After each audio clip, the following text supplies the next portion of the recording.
I've been covering some of this MrBeast stuff. The biggest game show in history ever. Big money, right? 7 figures, millions of dollars. But you probably know him as MrBeast. Millions and millions of dollars. Who cares, right? Yeah, sure. I make money. I don't make money. $23 million from, quote, scams, shady deals, and his net worth. Better than any car, feels better than any shirt or any expensive pair of pants. Like, I think people overplay it. A lot of people in my situation would be like, yeah, I love giving and it's the greatest thing ever and it brings it about. And even like PR people, when I do talk to them, they're always like, you should play it up more. CGI, these bus wheels are CGI, this explosion is fake, Shredder is CGI. And it's just like, no, it just feels good.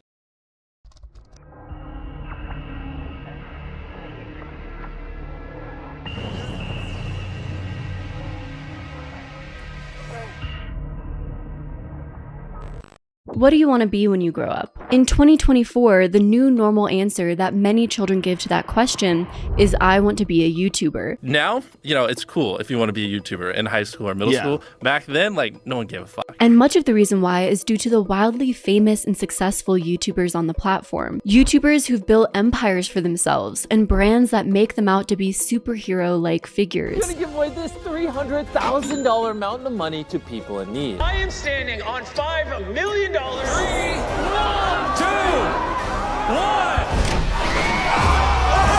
MrBeast, or Jimmy Donaldson, is one of the most successful YouTubers of all time. And in his time on YouTube, he's undoubtedly built one of the largest YouTube empires. Does money buy happiness? To a point, yeah. 20 million subscribers, 30. It's like every step of the way, it's like I just got more and more lonely, to be honest. But MrBeast built his empire on a foundation of lies, a brand of false images, and it couldn't hold up forever. One day, his empire came crashing down. This is the story of the fall of MrBeast. Hello, friends and internet acquaintances. Welcome back to another video on my channel, covering mainly controversial internet figures. If you like these sort of videos, don't forget to subscribe for more and more deep dives. And if you like this video, give it a like if you want to. Now, before we dive in, I'm in a different outfit, which means it's time for this video's sponsor. Sponsorships allow me to continue covering topics that we cover on this channel, so I'm not screwed if a video gets copyright claimed or demonetized, and I'm able to support my team who puts a ton of effort into these videos. This video is sponsored by Midas Merge. Midas Merge is one of the most relaxing, cute, and totally enchanting games that I've ever played, and I love the convenience of playing it on my phone. In Midas Merge, you team up with King Midas and Queen Laia to revive the Gardens of Gold, which are under the shadow of Nyx, the goddess of night. Fantasy book lovers, you'll love the lore of this game, at least I did. I think it's such a fun component. You unravel Nyx's mystery as you merge sunbursts to brighten the garden and free its inhabitants, which just so happen to be these super adorable creatures. You hatch them, feed them, help them grow, and merge them together to create new creatures. The game is also made by the same designers as The Sims 3 and 4. Midas Merge is completely free to download and perfect for offline play. You don't have to have Wi-Fi connected to play the game, which I love since my favorite time to play games on my phone is while we're traveling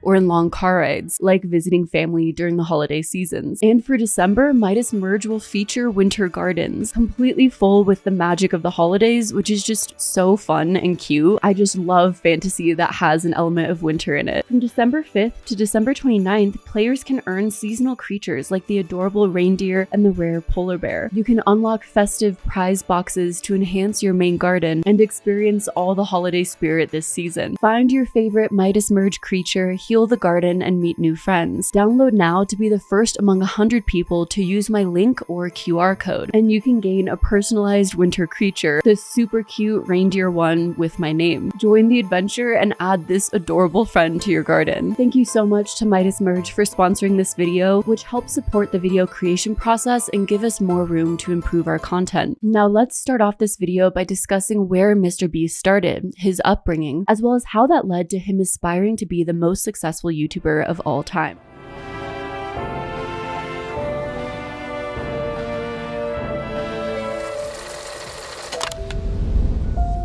MrBeast was born with the name James Stephen Donaldson, but later went by Jimmy. He was born on May 7th of 1998 in Wichita, Kansas. Jimmy's mother, Sue, was in the military and serving as a prison warden in Germany, and then ended up getting stationed at Fort Leavenworth. I'm a retired lieutenant colonel. I ended up being the first female prison warden for the DoD prison over in Heidelberg, Germany. Though today, Sue's career is much different. Sue works as MrBeast LLC's chief compliance officer. Father, COO. Sue seems like she works for Jimmy. She's like a head of compliance, okay?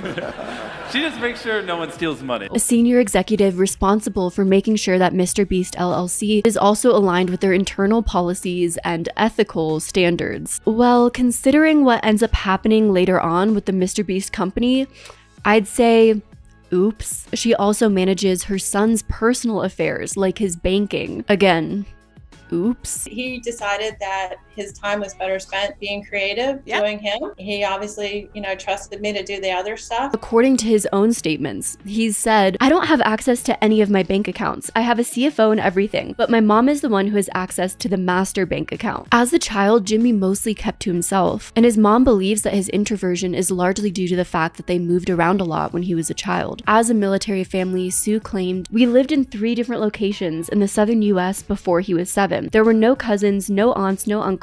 It was really just us. Then in 2007, Jimmy's parents separated when he was only 8. I really didn't have any friends. Like I said, tons of pimples, no money, no dad. It was just my mom who was working all the time. He now no longer has any contact with his biological father and declines to speak on the reasons why. It was interesting because it was just my mom. My dad left, so I don't know. Have you talked to your dad since? Anyways, new topic. I want to note here that it's been alleged by many commentators that Jimmy's father was abusive. Allegedly, Jimmy's mother Sue experienced DV when she was in a relationship with Jimmy's father, but it seems like the main reason this has been alleged and spread online is because of a specific Reddit post, as well as claims that Jimmy's mom Sue wrote a book on domestic violence recovery and had a blog about it. The thing is, this blog has since been removed and it's hard to tell if these claims have any further backing to them, so I don't want to heavily make this claim without a lot of evidence to back it up. On top of that, Jimmy also claims not to have any vivid memories of his childhood before the age 11. I want to note here that this experience of someone not having a lot of memories of their childhood can be a common experience for those who've gone through trauma. Traumatic experiences can have a profound effect on memory function, often leading to memory loss as a coping mechanism. But that doesn't mean it's necessarily Jimmy's experience. Of his past memories, he said, I'm very forward thinking. F the past, it's already happened. I'm trying to conquer the future. Even as his family settled down in North Carolina, Jimmy had very few friends growing up. I didn't talk to anyone. I hardly had any friends because I was so obsessed with YouTube. As back then, just no one cared. Dude, if I don't have 1 million subscribers when you see this video, my entire life has been a failure. I better have 1 million subs.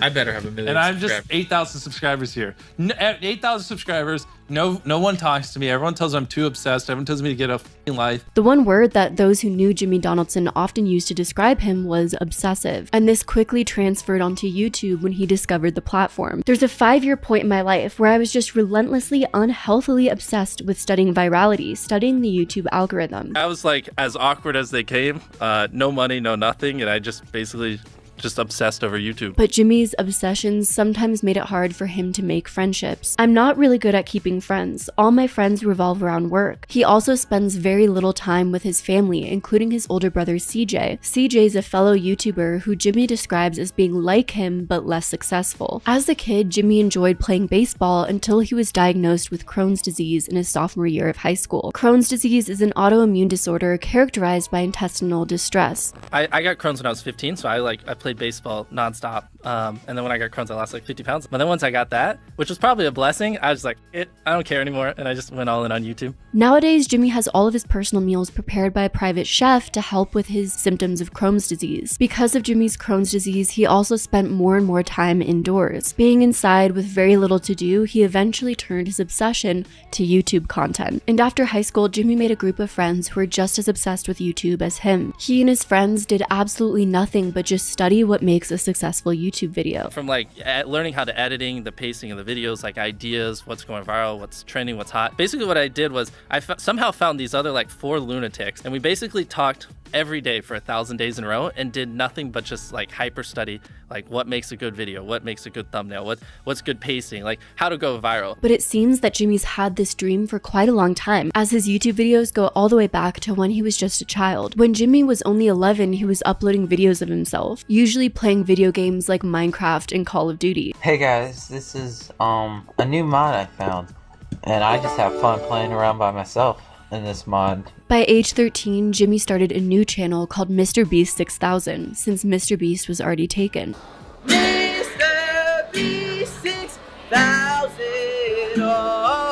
At first, Jimmy would make a bunch of random videos, seeming to try different trends and see what would stick, what was getting the most views. He did a lot of video game commentary and made videos estimating how much different YouTubers made on the platform. Today we're going to be talking about how much money YouTubers make. I see comments about YouTube money all the time, and most people have no idea what they're talking about. When it came to YouTube, it seemed like Jimmy was very obsessed with success and finances. A few of these video concepts stuck, and slowly MrBeast started gaining more subscribers and earning money from his content. MrBeast makes a good portion of his profit through brand deals. His pitch deck to different sponsors in hopes that they'll choose to sponsor his content shows the tens of millions of followers that he has across all social media. The pitch deck talks about how MrBeast is the most subscribed YouTube creator in the world, and also shows the previous brands he's partnered with, like Walmart, Current, Discord, Social Point, PayPal, YouTube, Crash, Epic Games, Coinbase, Microsoft, Honey, Verizon, Chipotle, NordVPN, TikTok. They then have a slide on the pitch called the Beast Consumer. They claim that 70% of their viewers are male, and the age distribution is 25% of viewers from the ages of 13 to 17 years old, 33% from the ages of 18 to 24 years old, 18% from 25 to 34, and 16% from 35 to 44. The average demographic is what, 13 through 17? Is that the biggest spike in your analytics? Well, I mean, mine's horse. It says like 18 to 24, but I know all my fucking viewers are little kids. And then I have like a fucking massive one for like the 40-year-old range because all the fucking idiots are on their parents' account. And he gained more and more success the more he experimented with his content, quickly realizing that if he made more and more outlandish videos, those were the videos that would get views. In one video, his friend wrapped him in 100 layers of toilet paper and saran wrap. I just gotta get that first few rolls up there, and then after that we're good. 3 layers of toilet paper at a time. Oh, I can get the rest. Sweaty.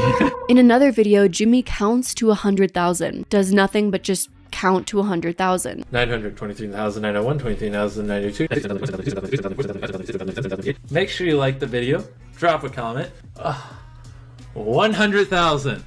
And subscribers were definitely a main goal of Jimmy's. In a video made in 2015 where he addresses a future him, he says, "I hope you have at least 100,000 subscribers." I hope you have at least 100k subs. I'm gonna have 200. Yeah, I'm gonna have 200k subs. Jimmy ended up enrolling in community college around the time his YouTube channel was picking up traction, and he claimed he never attended a single class and dropped out midway through the semester. I graduated high school, and my mom was like, either move out or go to community college. And I didn't have enough money to move out, but I hated school with a passion. But she forced me to go to community college. I would act like I was going to community college, but I would just work on videos in my car and edit and stuff like that. I had straight zeros. And so now the clock had started, because once my mom found out, I was screwed. There was a lot of arguments, a lot of drama, but ended up working. Jimmy then moved into a duplex with his friend Ava Chris Tyson. Just around this time, Jimmy ended up reaching 750,000 subscribers. He also received his first brand deal, all of his dreams of being a successful YouTuber coming to fruition. When you end up boiling down the formula of a MrBeast video, it all actually seems quite simple. At their core, the premise of MrBeast videos is that numbers with a lot of zeros are impressive. Surviving 50 hours in Antarctica, why not 24 hours, which makes a day, or 48 hours, which makes 2 days, because it doesn't have a zero attached to it. Eating a $70,000 golden pizza, $500,000 game of tag, $1 million hide and seek, or 1 billion Christmas lights. All extreme numbers that shock people, but also eye-catching numbers that are easy to see. I was offered $5,000 for a video. I was like, double it, and I'll walk outside and I'll give it to a homeless person. I was like, $10,000 just looks better in a title. It'll get more views. My mom's like, why don't you just give away $8,000? $9,000. Why all 10,000? I was like, Mom, it'll look better in the title. Jimmy must have noticed this trend early on, like in the video when he counts to 100,000, or when he watched Jake Paul's It's Everyday Bro for 10 hours straight. God church! Jimmy, now just full-blown MrBeast, was making the wildest dreams of a 10-year-old boy come true. From putting millions of pennies in a friend's backyard. That is $1,000 in pennies. So when he gets home, there's gonna be $20,000 in pennies laying across his entire backyard. Buying hundreds of leaf blowers to make a hover field. They were so influential, they started an entire YouTube genre called junk lord content, known for its extreme amount of waste. And today, we're talking about the most popular genre of video on YouTube right now. I wanted to dive in a little deeper to address what I'm calling junk lords. Just getting millions of gallons of slime and just putting it in a pool. 100 million Orbeez in a backyard? He's burying his friend in Orbeez! There's so many Orbeez! Forbes published an article about this phenomenon, stating, with videos like dropping expensive things into 10 million Orbeez, smashing 30 iPhones with a hammer for science, and can 10,000 condoms stop a bullet? Wow, YouTubers really answering the important questions here, asking the things that need to be asked. YouTube creators are bragging about the pointless, extensive waste they generate, and yet tons of people view and love this content. And they're just throwing this in, just with reckless abandon. I cannot keep up with the amount of junk. If I had to bet, I would say at the end of this video, they probably do not show how they clean it up. Oh boy, he's just throwing garbage around his backyard like it's nothing. But the video that Jimmy says completely changed the MrBeast channel trajectory wasn't a junk lord content video. Instead, it was a video made in 2017 where Jimmy wrapped up $10,000 in cash and handed it to a homeless man. If you want to take it, it's about $10,000. I'm not joking. It's real. So, yeah. So, I have about 1 million subscribers, so I just wanted to do some good. You want to check out his YouTube channel? Allegedly, this act and the virality of this video after he posted it is what started MrBeast's journey into philanthropy content.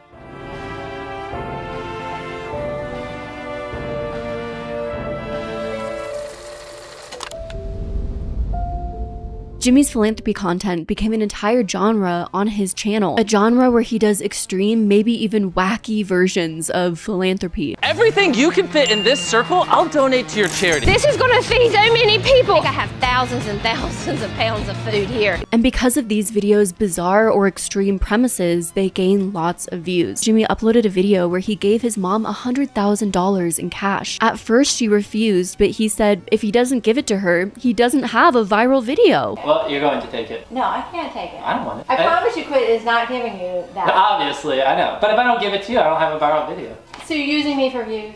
Yes. But you get money too, so we're both happy. So you use me for views and I get to pay off my mortgage? Mm-hmm. I think it works out pretty well. What an entrepreneur. And this system of giving away money has been one that seemed to work throughout Jimmy's career. He became lifted up as some sort of saint-like figure or wacky Willy Wonka-like character, one his fans could look to in hopes that he would bestow them generous gifts. Over time, this system morphed into the standard MrBeast productions we see today. Videos that are incredibly flashy with so many things going on, made to be easy to digest and entertaining, and are usually competitions where people outcompete one another for enormous cash prizes. Behind me are 100 people, and they range from the age 1 all the way through age 100. And I've trapped each of them in their very own glass cube.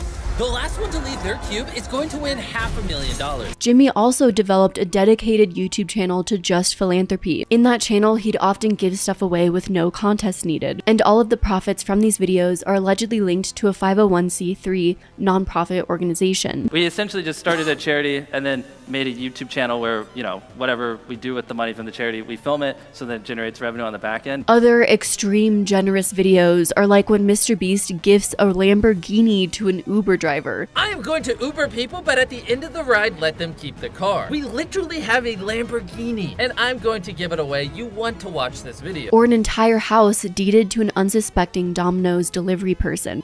I just bought this house, and I'm going to give it to Chandler. Really?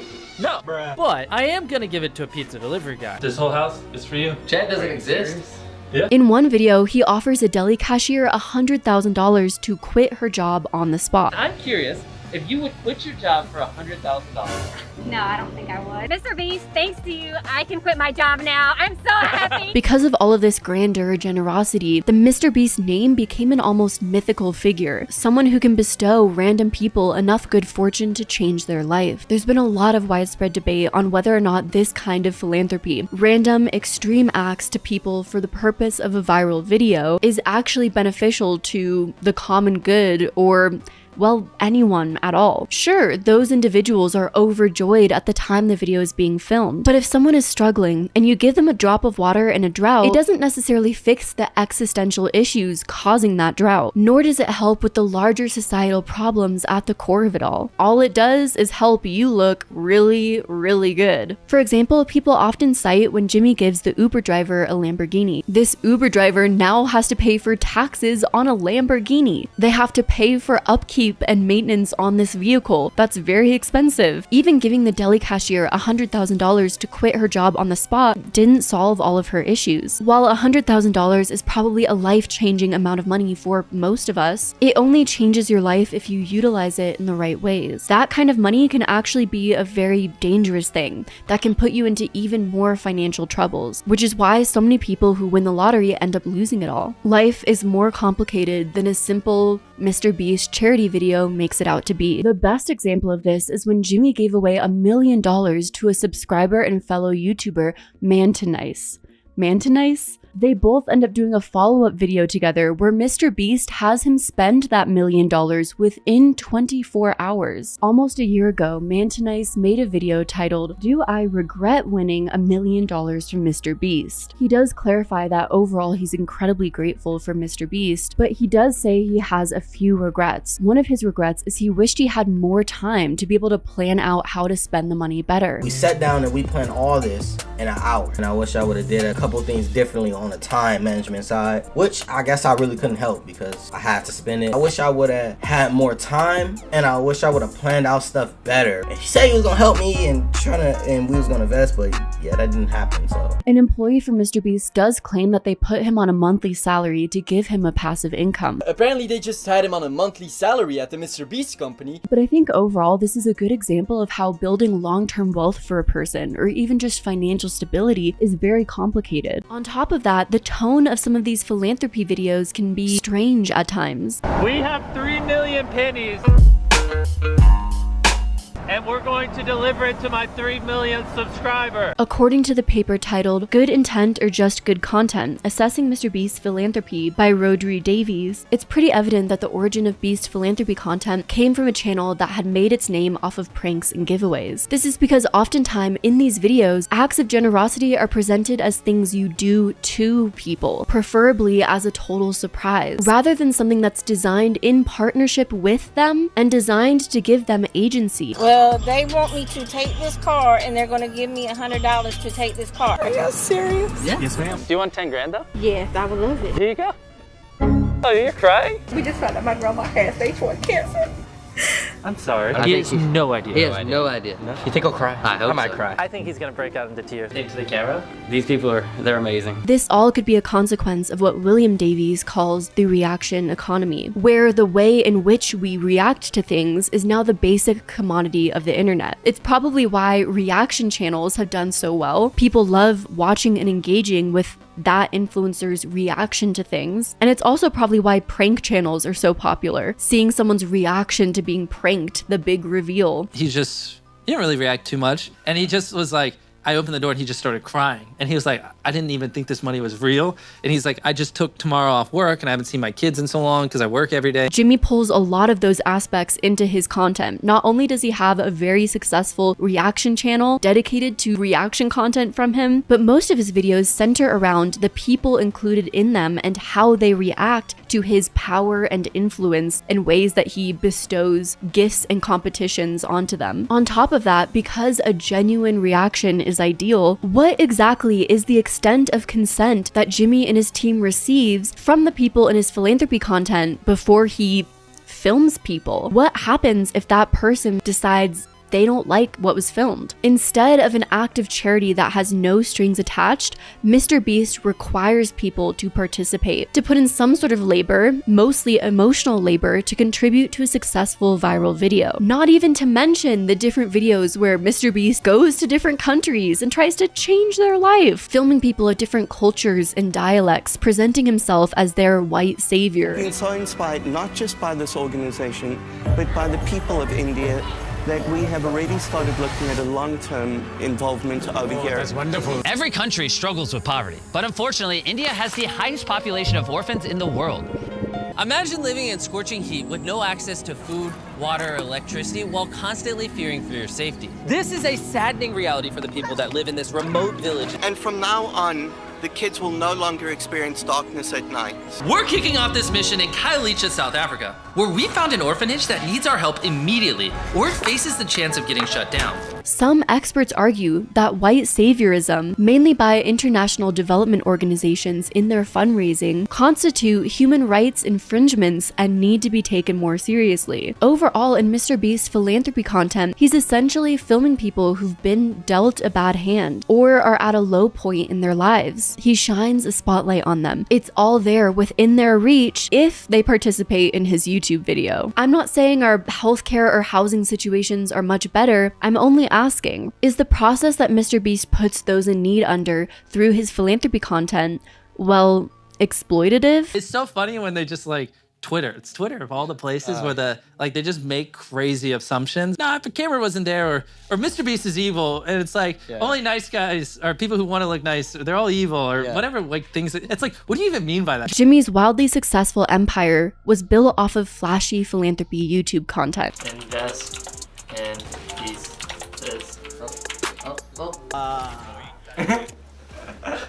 Is this real? Contests with lavish, expensive prizes and unsensible gifts. I bought this entire island. I have 10 challenges and we have 10 people. And the last one of you to leave this island keeps it.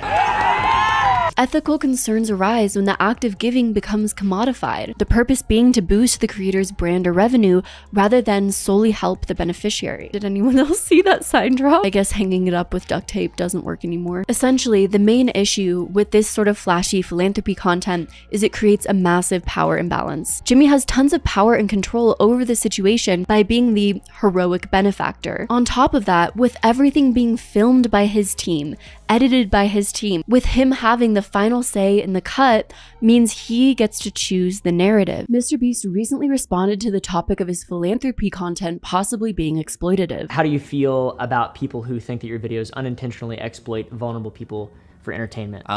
I don't want to take advantage of people or use people. We try to, pick people who, don't really fit that bill, if that makes sense. Jimmy's answers in this interview are bizarre because oftentimes they never actually answer the question. Like in this case, Jimmy never really talked about whether there were any safeguards in place to protect people from being exploited, or what his production team does to gain proper consent to film people's reactions and entire lives for hundreds of millions of people to see. MrBeast mentions his video 1,000 Blind People See for the first time, saying that if people said they didn't want to be on camera, which he alleges happens often, they wouldn't film them, but would still pay for the surgery they needed. Like if someone's like, I don't want to be on camera, which this happened lots of times, we just be like, that's fine, you can still have the surgery. So let's examine the 1,000 Blind People See for the First Time video. On January 28th of 2023, MrBeast uploaded a video titled 1,000 Blind People See for the First Time. The video has accumulated over 186 million views. I've been subscribed to you for like 11 years. Really? Oh my gosh. Jeremiah has been blind in his right eye since he was born. The thumbnail is so creepy to me. These uncanny valley AI looking fake creepy smiles, the way MrBeast is looming over this lady in the thumbnail. The video premise is that MrBeast basically gives 1,000 people a 10-minute surgery for their cataracts, which drastically improves their vision. In the video, someone named Jeremiah was filmed as the bandages from his surgery were removed from his eyes, and you see his genuine reaction as he looks around for the first time since the surgery.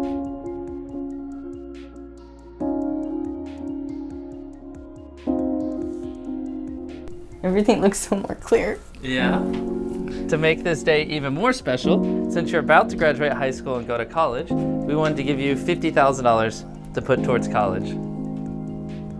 Even though 1,000 Blind People See for the First Time wasn't Jimmy's most viewed video, it gained a lot of traction outside of the internet ethosphere. The video became a huge talking point across multiple social media and news outlets. People just unsure exactly how they should feel about the video. There is something so demonic about this, I can't even articulate what it is. YouTube and TikTok creator LOL Overrule tweeted, "People tried defending MrBeast in the comments, saying things like, people don't seem to realize that in order for him to be able to keep helping people, he has to turn his charities into content, or he won't make the money he needs to keep helping people." That sort of seems like a snake that eats itself. In order to continue giving money to people, he has to exploit their entire personhood and struggles. And yeah, it may be simple and easy to look at MrBeast as a harmless do-gooder if you've never been put in that position before. But imagine if you were in a spot where you needed help from someone, and in order for that person to help you, they had to blast your entire situation to hundreds of millions of people. And also, why is it that so many people feel that they need to resort to this, being demeaned or exploited in a YouTube video in order to receive any form of help? Twitch streamer Hassan Piker said of the video 1,000 Blind People See for the first time, "You watch this video and go, ah, how cute, how nice. I watch this video and I'm filled with rage that we shut off access to a 10-minute procedure because we paywalled it and decided that some people just simply can't get it. It's so insanely frustrating that it's up to one YouTuber guy to decide to make content out of it that people who are too poor just can't effing see." That's insane.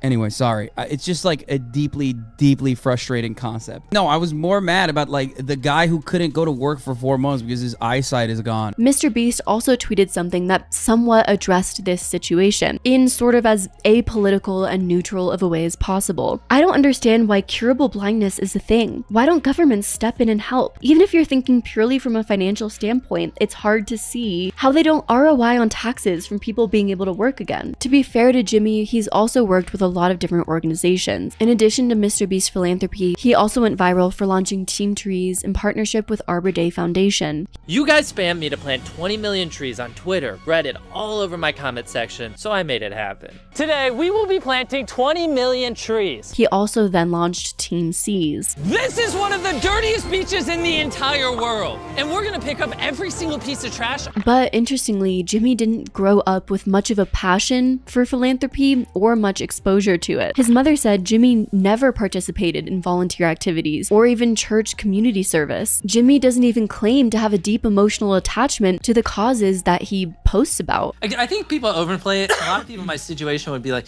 yeah, I love giving and it's the greatest thing ever. So what's his motivation for it all? Jimmy is very sensitive to questions about his motivations. What brings us happiness is winning and building companies, or it's just having money doesn't, you know? I have an entire channel built around my nonprofit that I've invested ungodly amounts of hours into building that I'll never see a single penny out of, he defensively claims when asked about his motivation. Though that's kind of a false truth, is it not? Jimmy has reaped massive benefits and become a very rich man off of his YouTube channels. You have become wealthy, and because you give, like, part of your work is giving away a lot of money. Even on his philanthropic channel, every aspect of that content is further contributing to his brand and image. But Jimmy is adamant he doesn't make his content for money or personal gain. Cue earlier in this video and throughout his entire career, where Jimmy's biggest interest is to gain as many subscribers as possible. So you're using me for views? Yeah. But money and success aren't motivators for him now? Interesting. You invest so much money into all the the show. money I make. I don't, why do I need money? Jimmy claims to view money as a means to an end, a tool for him to utilize so he can completely dominate YouTube. But did you desire money, like when you were younger? I've always wanted money so I can make better videos, so I can grow my channel. Yeah. But it's like he's trying to deny that he's become a very rich person off of his content. You have the most brilliant way of saying that you make lots of money. I agree. You say, I make all this money, and then you're like, but I spend it all. Yeah. But you still get to say that you make it. There's been various figures that have floated around in regards to MrBeast's income. CNBC reported that MrBeast brings in $700 million a year but says he's not rich. Jimmy Donaldson rakes in hundreds of millions of dollars from his YouTube channel and food brand. CNBC reported that you were doing somewhere between $600 and $700 million. That's what they thought we would do this year. This year. Yeah. I reinvest everything. Jimmy has claimed to numerous people and media outlets that he reinvests everything he makes, all going back into his content. Let's be honest, you're gonna be YouTube's first billionaire. Yeah. Is it happened? No. Actual cash, I'm probably the poorest person in this room. If I make $3-4 million a month, I just spend it on videos the next month. We literally like have razor thin margins and just reinvest it all. That's wild. Yeah, that's wild. It kind of sounds like the stupidest thing a business person could do, especially if you employ people across your multiple channels and companies, which of course MrBeast does. If you reinvested everything, your business would be so low on cash that it would completely collapse. How many employees then? I mean, across everything, over 100, I don't know. So that right there is just a flat out lie, in my opinion. Too ridiculous to be true, and something that only his 10-year-old audience would probably believe. Is that ever dangerous? Like, does a video ever not yield a return you're expecting where you're A like, lot. oh, this one hurt a little a ton bit? of them, yeah. Bro, you're spending $4 million on a YouTube video? Well, $4 million a month on videos, yeah. But these claims make it almost impossible to track how much Jimmy is actually profiting off of his YouTube content, compounded by the fact that his mom has control of his bank account. And it seems most news sources are just purely speculating when it comes to MrBeast's net worth. Celebrity Net Worth has MrBeast's net worth estimated at $1 billion, but an online paper estimated that at the age of 25, MrBeast had a net worth of $500 million. Then in November of 2022, it was reported that MrBeast was looking for investors to buy into his company at a valuation of $1.5 billion. In 2023, MrBeast's empire generated $223 million in gross revenue and was on pace to generate $700 million in 2024. And yet in 2022, Forbes estimated that MrBeast only brought in $54 million. We know that MrBeast is inherently rich. We know off of what he's claimed that he cares about the amount of subscribers he gets, that he cares about dominating YouTube. And yet Jimmy speaks on the matter as if he's just a humble soul, investing every penny he makes back into his philanthropy content, solely for the good of others. On top of that, MrBeast deploys other questionable tactics to try and keep all of his viewers engaged in his content. MrBeast often pitches the idea of subscribing to his channel as an act of charity. In one video in 2021, he tells his viewers, by literally hitting that subscribe button, you are taking 10 cents out of my pocket and giving it to people like we had in this video. This is Michael, a random subscriber. Basically, until the end of the year, every time someone subscribes to my channel, I'm giving away 10 cents. And Michael, 100,000 people subscribed, so I could give you this $10,000 in cash. And that $10,000 represents 100,000 subscribers. Jimmy, what happens if 50 million people subscribe? If 50 million people subscribe, Yeah. I have to give away $5 million. In another video, one of his friends who often makes an appearance in his videos says in a mock tone, so if they hate charity, they won't watch the videos, making it seem like if you care about people and giving, you gotta watch a MrBeast video. As Jimmy says in one of his videos for his philanthropy channel, Beast Philanthropy is literally funded by your eyeballs, not even joking. And if you're wondering how this is all possible, by watching this video, you helped fund what we just did. By watching this video, you helped us feed people. In 2022, Jimmy allegedly flew 100 subscribers to a private island. He pitted these 100 subscribers all against each other in Survivor-style challenges for ownership of this island. We just hit 100 million subscribers. To celebrate, I bought this ginormous private island and I'm giving it to one of you in this video. The thumbnail for this video also gives a completely different impression than reality. Talk about Instagram versus reality, maybe it should be MrBeast thumbnails versus reality. Glamorizing everything to be exactly how a 10-year-old would want versus reality. The real island. In May of 2023, a few months after the 1,000 Blind People See for the First Time video, MrBeast posted a video titled 1,000 Deaf People Hear for the First Time. This is the first out of 1,000 deaf people that we're gonna help hear again. And she hasn't heard her mother's voice in 4 years.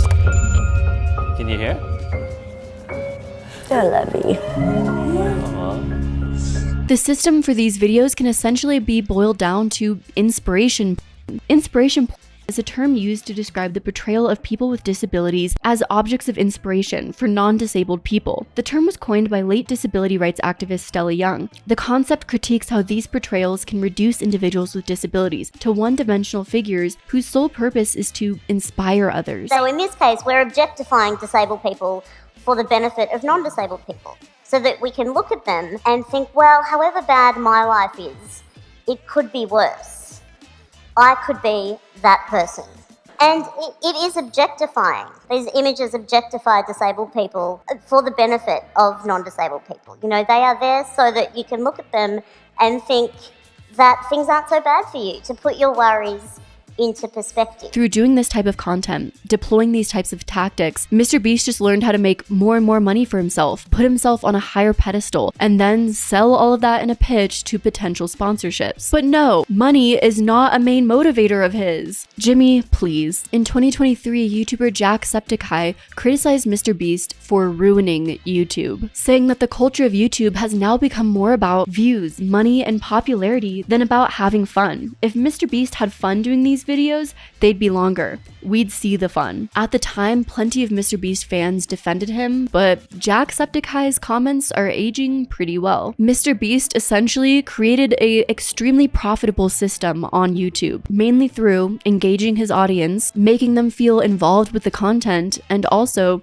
making them feel good. Like simply being involved with his content is generating social good. Then he took all of that success and compounded it, developing numerous businesses that parlayed off of his main demographic's interests, driving further and further profit. Feastables is the business, Yeah. right? There's only so much money brands are willing to spend on a video. Makes more and more sense for me to just build companies that I own because, I know, if I promote something that it converts and it actually leads to real sales. Why is that? Why did MrBeast go on to create multiple businesses which he consistently promoted to his audience? So right now we have our snack brand, Feastables. We have a restaurant chain, Beast Burger. We have the data company that I was showing you. We have the React channel, the gaming channel, the main channel, and then we have my charity, which also has a channel. Is it as simple as he claims, that he needs the money from these businesses, the millions and millions and millions of dollars, to continue feeding back into his YouTube content, all for doing more social good? Does the MrBeast channel truly require hundreds and hundreds of millions of dollars to run? Or is it all just smoke and mirrors? A clever way to hide and conceal where the money is really going. In this section, we're going to address all of the MrBeast businesses, why he started them, and how much money he's made. Almost everything I'm doing outside my main channel is to make money so I can put it back into my main channel because it's just not profitable. That's why I'm building these other businesses and revenue streams. It's just so I can funnel the money back into my main.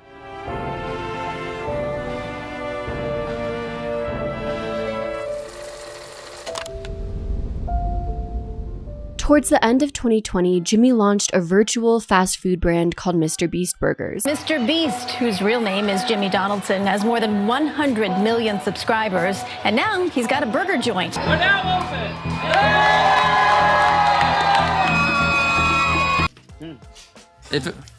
This needs a little more sauce. Okay. The version they ordered is the one with no sauce. 1 out of 10. At first, the launch of MrBeast Burgers was a huge success. In a single day, MrBeast opened 300 locations of MrBeast Burgers. But in just a few years after its launch, it faced its downfall. With the MrBeast Burger, Yeah. you learned a lot of lessons there. Maybe went too fast. You didn't expect it to be so popular, and you lost control of that. In the first year, the business brought in $100 million in revenue. Over 1,000 locations. Over 1,000 locations. So how was MrBeast able to do this rapid expansion? It was all through the ghost kitchen model. The burgers were made in ghost kitchens and could only be ordered on delivery services. To me, the concept of ghost kitchens always sounded a little bit strange. A ghost kitchen is when the brand doesn't have a physical storefront of its own. You can't go into a physical MrBeast Burger establishment. These brands utilize existing, already successful restaurants to make their food. They also utilize delivery app services like Uber Eats, Grubhub, and DoorDash. When someone places an order on a food delivery service like DoorDash, that existing kitchen plug and places the brand's recipe and sends it out. I would understand the concept behind a ghost kitchen if you were a wonderful cook or had a great idea for a restaurant but didn't necessarily have the means to open a physical location. However, most ghost kitchens are created by rich and famous people who wanted to make more money during COVID. The company Virtual Dining Concepts, which is behind the MrBeast Burger brand, also launched a few other ghost kitchen brands with other notable celebrities. Ghost Kitchen Concepts with TV personality Mario Lopez and reality show personality Pauly D. But MrBeast's edge that made MrBeast Burgers just that much more successful was the power of social media. Not only through MrBeast's own promotion of MrBeast Burgers, but other people's content and videos surrounding the burger joint as well. This cost me $60. It better be good. That's good.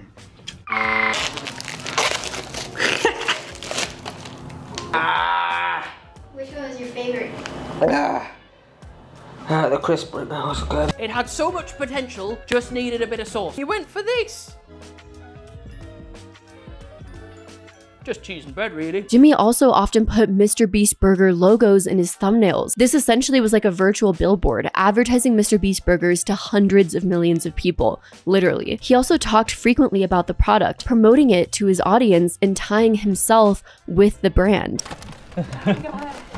You just delivered our food. If you're wondering what we ordered, it's Beast Burgers, available nationwide. A business typically has its own brand, a promise that it makes to its customers. Instead of doing this, social media stars who want to develop a brand just end up tying in their own personal brand with the product. So in the end, the only unique offering that their brand has is that it's tied in with their name. MrBeast Burgers is probably a warning to not do that, because it may have just led to the downfall of MrBeast Burgers. The main pitfalls of this is the brand wasn't hyper-focused on quality, and it expanded way too rapidly to encompass all the areas that MrBeast subscribers lived in. The quality couldn't keep up with the strain and pressure to expand.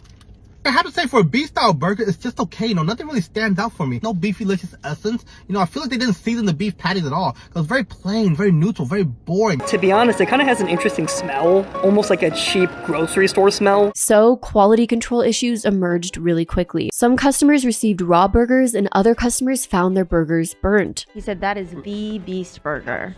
Look how small that patty is. And then how much was this, Sam? And then how much was this, Sam? It's like 11 or 12 11 or bucks, 12. He said this is a double burger. Look at the size of it. Look how small it is. Am I crazy? Am I crazy? That is wild. The consistency that customers would expect in a brand, particularly in the food industry, was just not there. So eventually, the unpredictability of the product eroded customer trust and loyalty. Sure, if you're an influencer, you can get your audience to buy a product from you because they like you. But will they return? Not if the quality is unpredictable or if it just sucks. Like, is there a retention strategy? At the restaurant? Yeah.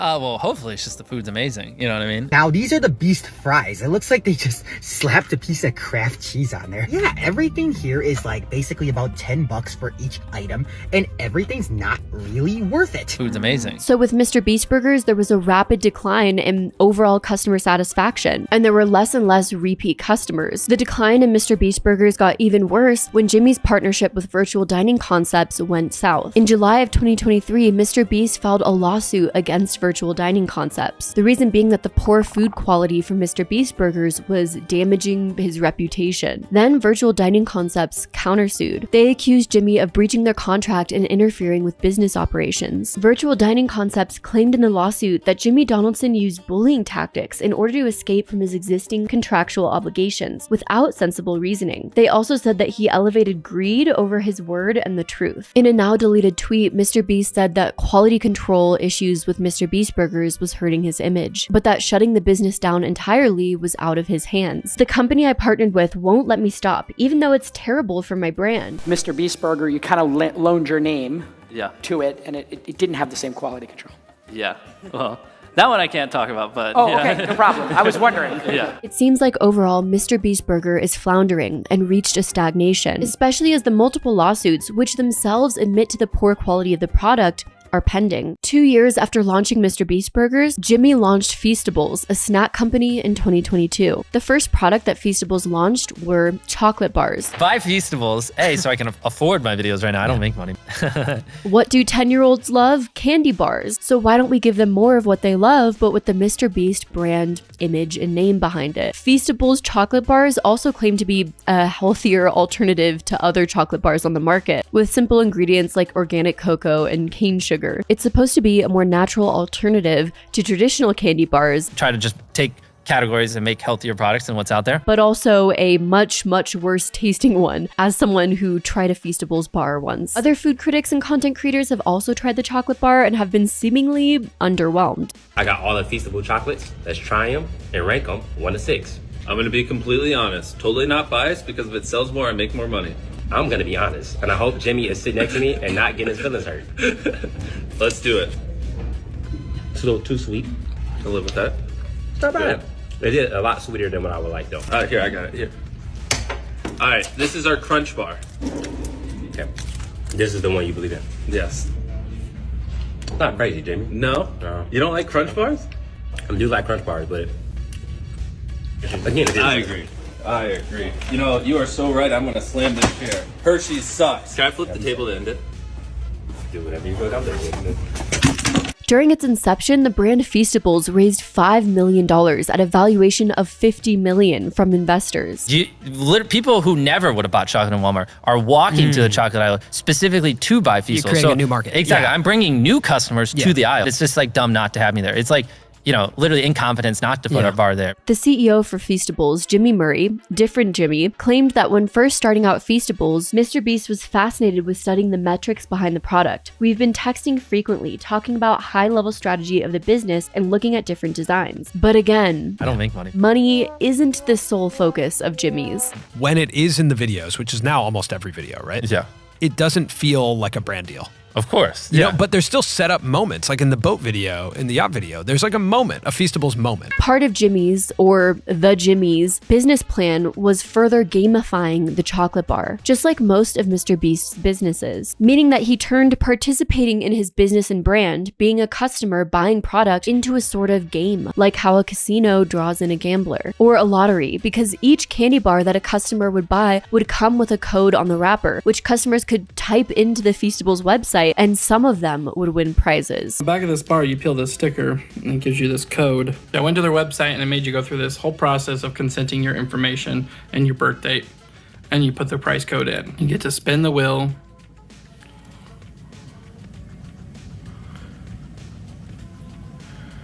You want a mystery video for MrBeast. Click to watch. He's teaching children to gamble through buying chocolate bars. So they're having a bunch of candy and using that candy to gamble. And yet this guy has the good guy brand image. We're in the chocolate aisle at Walmart, and we're gonna give the next person to buy our chocolate bar Feastables 10 grand. Every day for the next 30 days, one person who buys Feastables and scans the QR code will win $10,000. As a reward for buying our chocolate bar, Here's $10,000. They don't play with me. Allegedly, some of the prizes from the launch were a Tesla and a lifetime subscription of chocolate from GoPuff. We went out and we bought 10 Teslas, loads of cash, and all these prizes you see on the screen. And prizes aside, unlike Hershey's, these bars only have 4 to 5 ingredients and just genuinely taste good.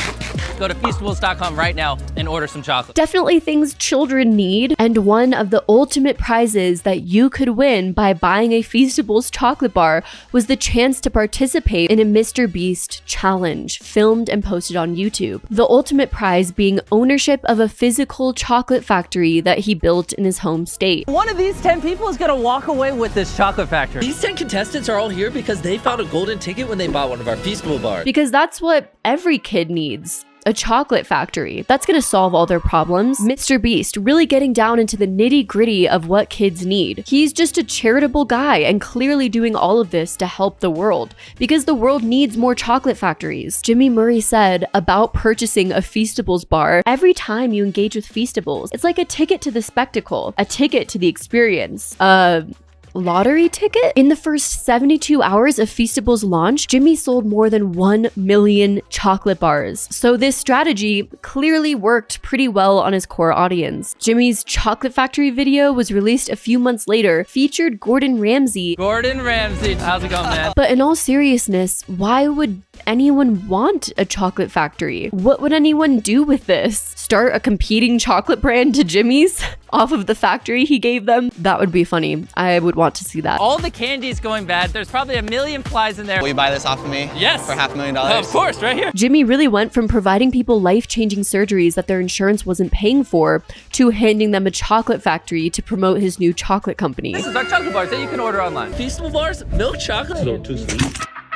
But of course, MrBeast doesn't care about money. Feastable's success was largely due to its partnership with Walmart. Yeah. Say that again. Walmart does $4 billion a year in chocolate sales. Yeah. Same people who I would take pictures with in Walmart, when they see our product there, they're like, oh, it's the guy from YouTube, and they'll buy it. Initially, Feastables was only available at Walmart, but due to the massive success, it eventually launched practically worldwide. Feastables, I didn't think we'd be doing the kind of revenue we are. Like by the end of next year, we could be in like 40, 50,000 locations. But MrBeast was so used to asking his fans to participate in his content that he stopped realizing the reasons why that worked in the past. A year after the Feastables launch, Jimmy annoyed fans on Twitter by asking them to clean up the display of Feastables on store shelves. I need your help next time you see Feastables in Walmart and soon to be new retailers. If you could clean up the presentation and make it look better, that'd make me very happy. I'm building a team to do this routinely, just need help in the short term. The Feastables Twitter account account also claimed that people who shared proof of cleaning up Feastables displays could enter a contest to win $5,000. So people submitted before and after shelfies of them cleaning up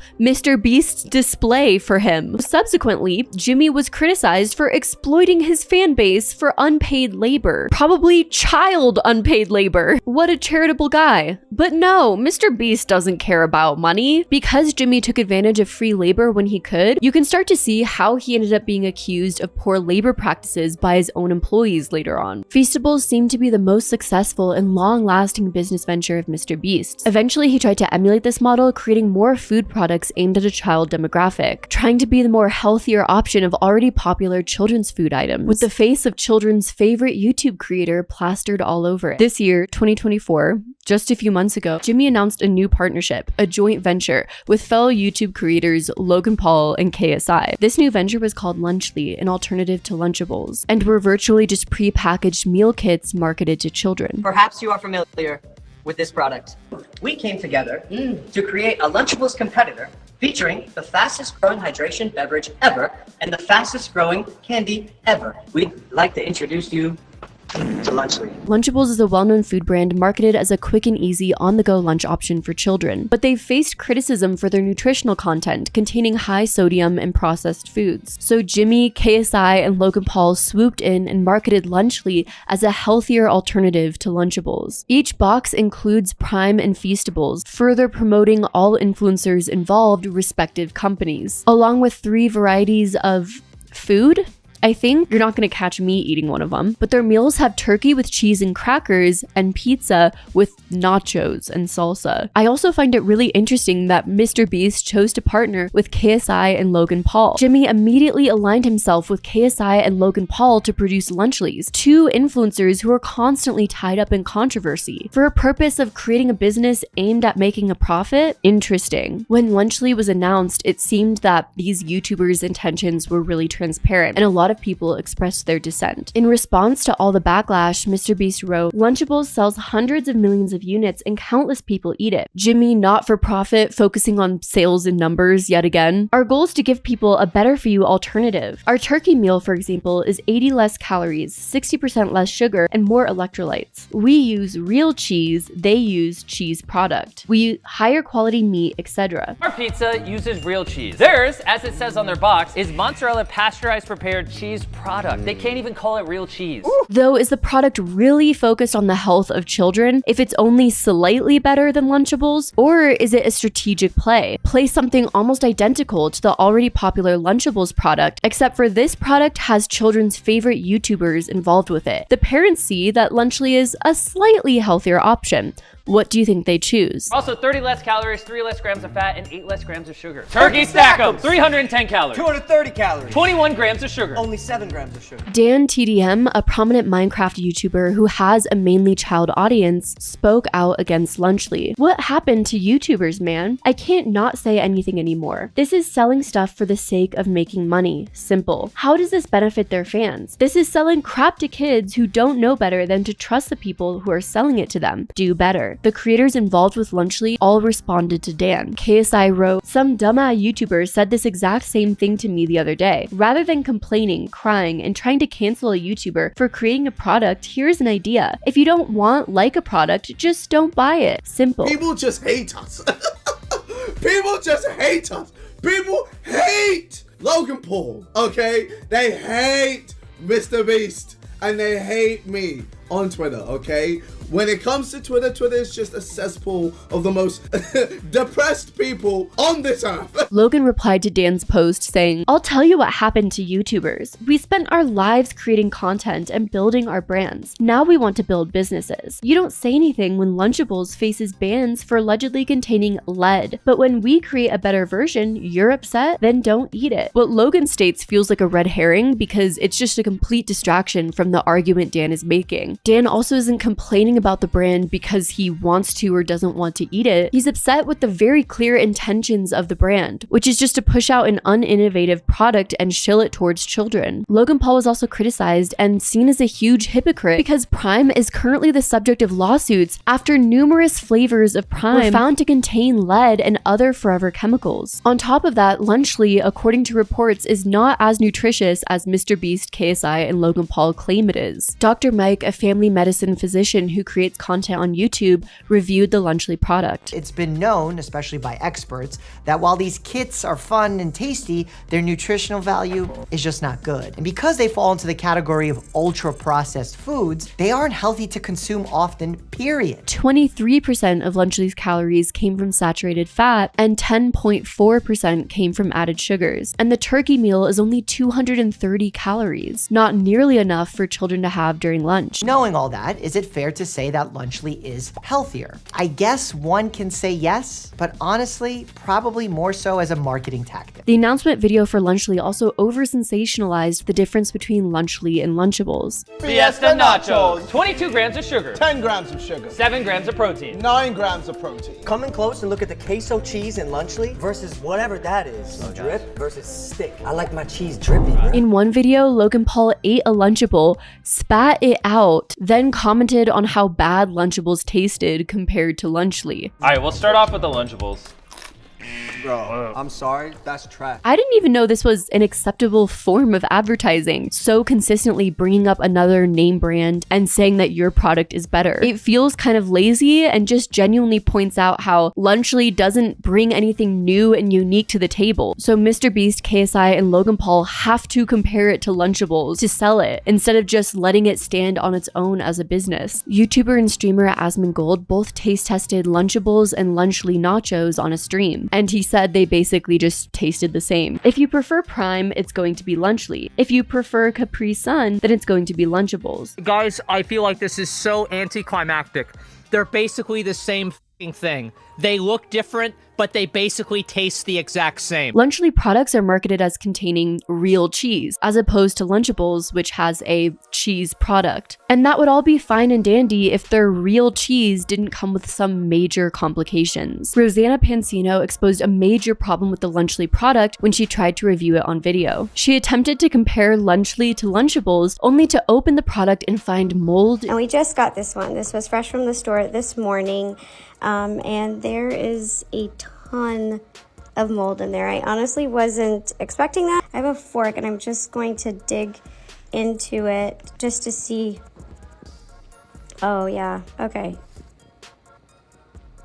That is a ton of mold. This is really dangerous. The thing that's so concerning about this is that children are consuming this product and may not know to stay away from moldy cheese. They might just open it and consume it regardless, trusting the product and their favorite influencer, MrBeast. Some people surprisingly didn't initially trust Rosanna Pansino's video due to the fact that she's taken issue with MrBeast in the past. Rosanna first started taking issue with MrBeast when she accused him of editing her out of third place in his hide and seek challenge, which is just weird. Why would you edit someone out of third place? She posted, MrBeast lied and edited me out of the top 3 in Creator Games 3. MrBeast Jimmy had edited the video to make me look like I performed worse than I did. For Rosanna and other people, it just brought a lot of suspicion that so much of the videos we see of these MrBeast challenges is edited, the narrative has been shifted, and since that situation, Rosanna Pansino has been outspoken against MrBeast for a lot of his problematic behavior that has seemingly gone unchecked for too long. But people started believing more and more that Lunchly might have some problematic aspects of the fungal variety. A Twitch streamer also found mold in their Lunchly. Oh, look at the bottom right here. No way!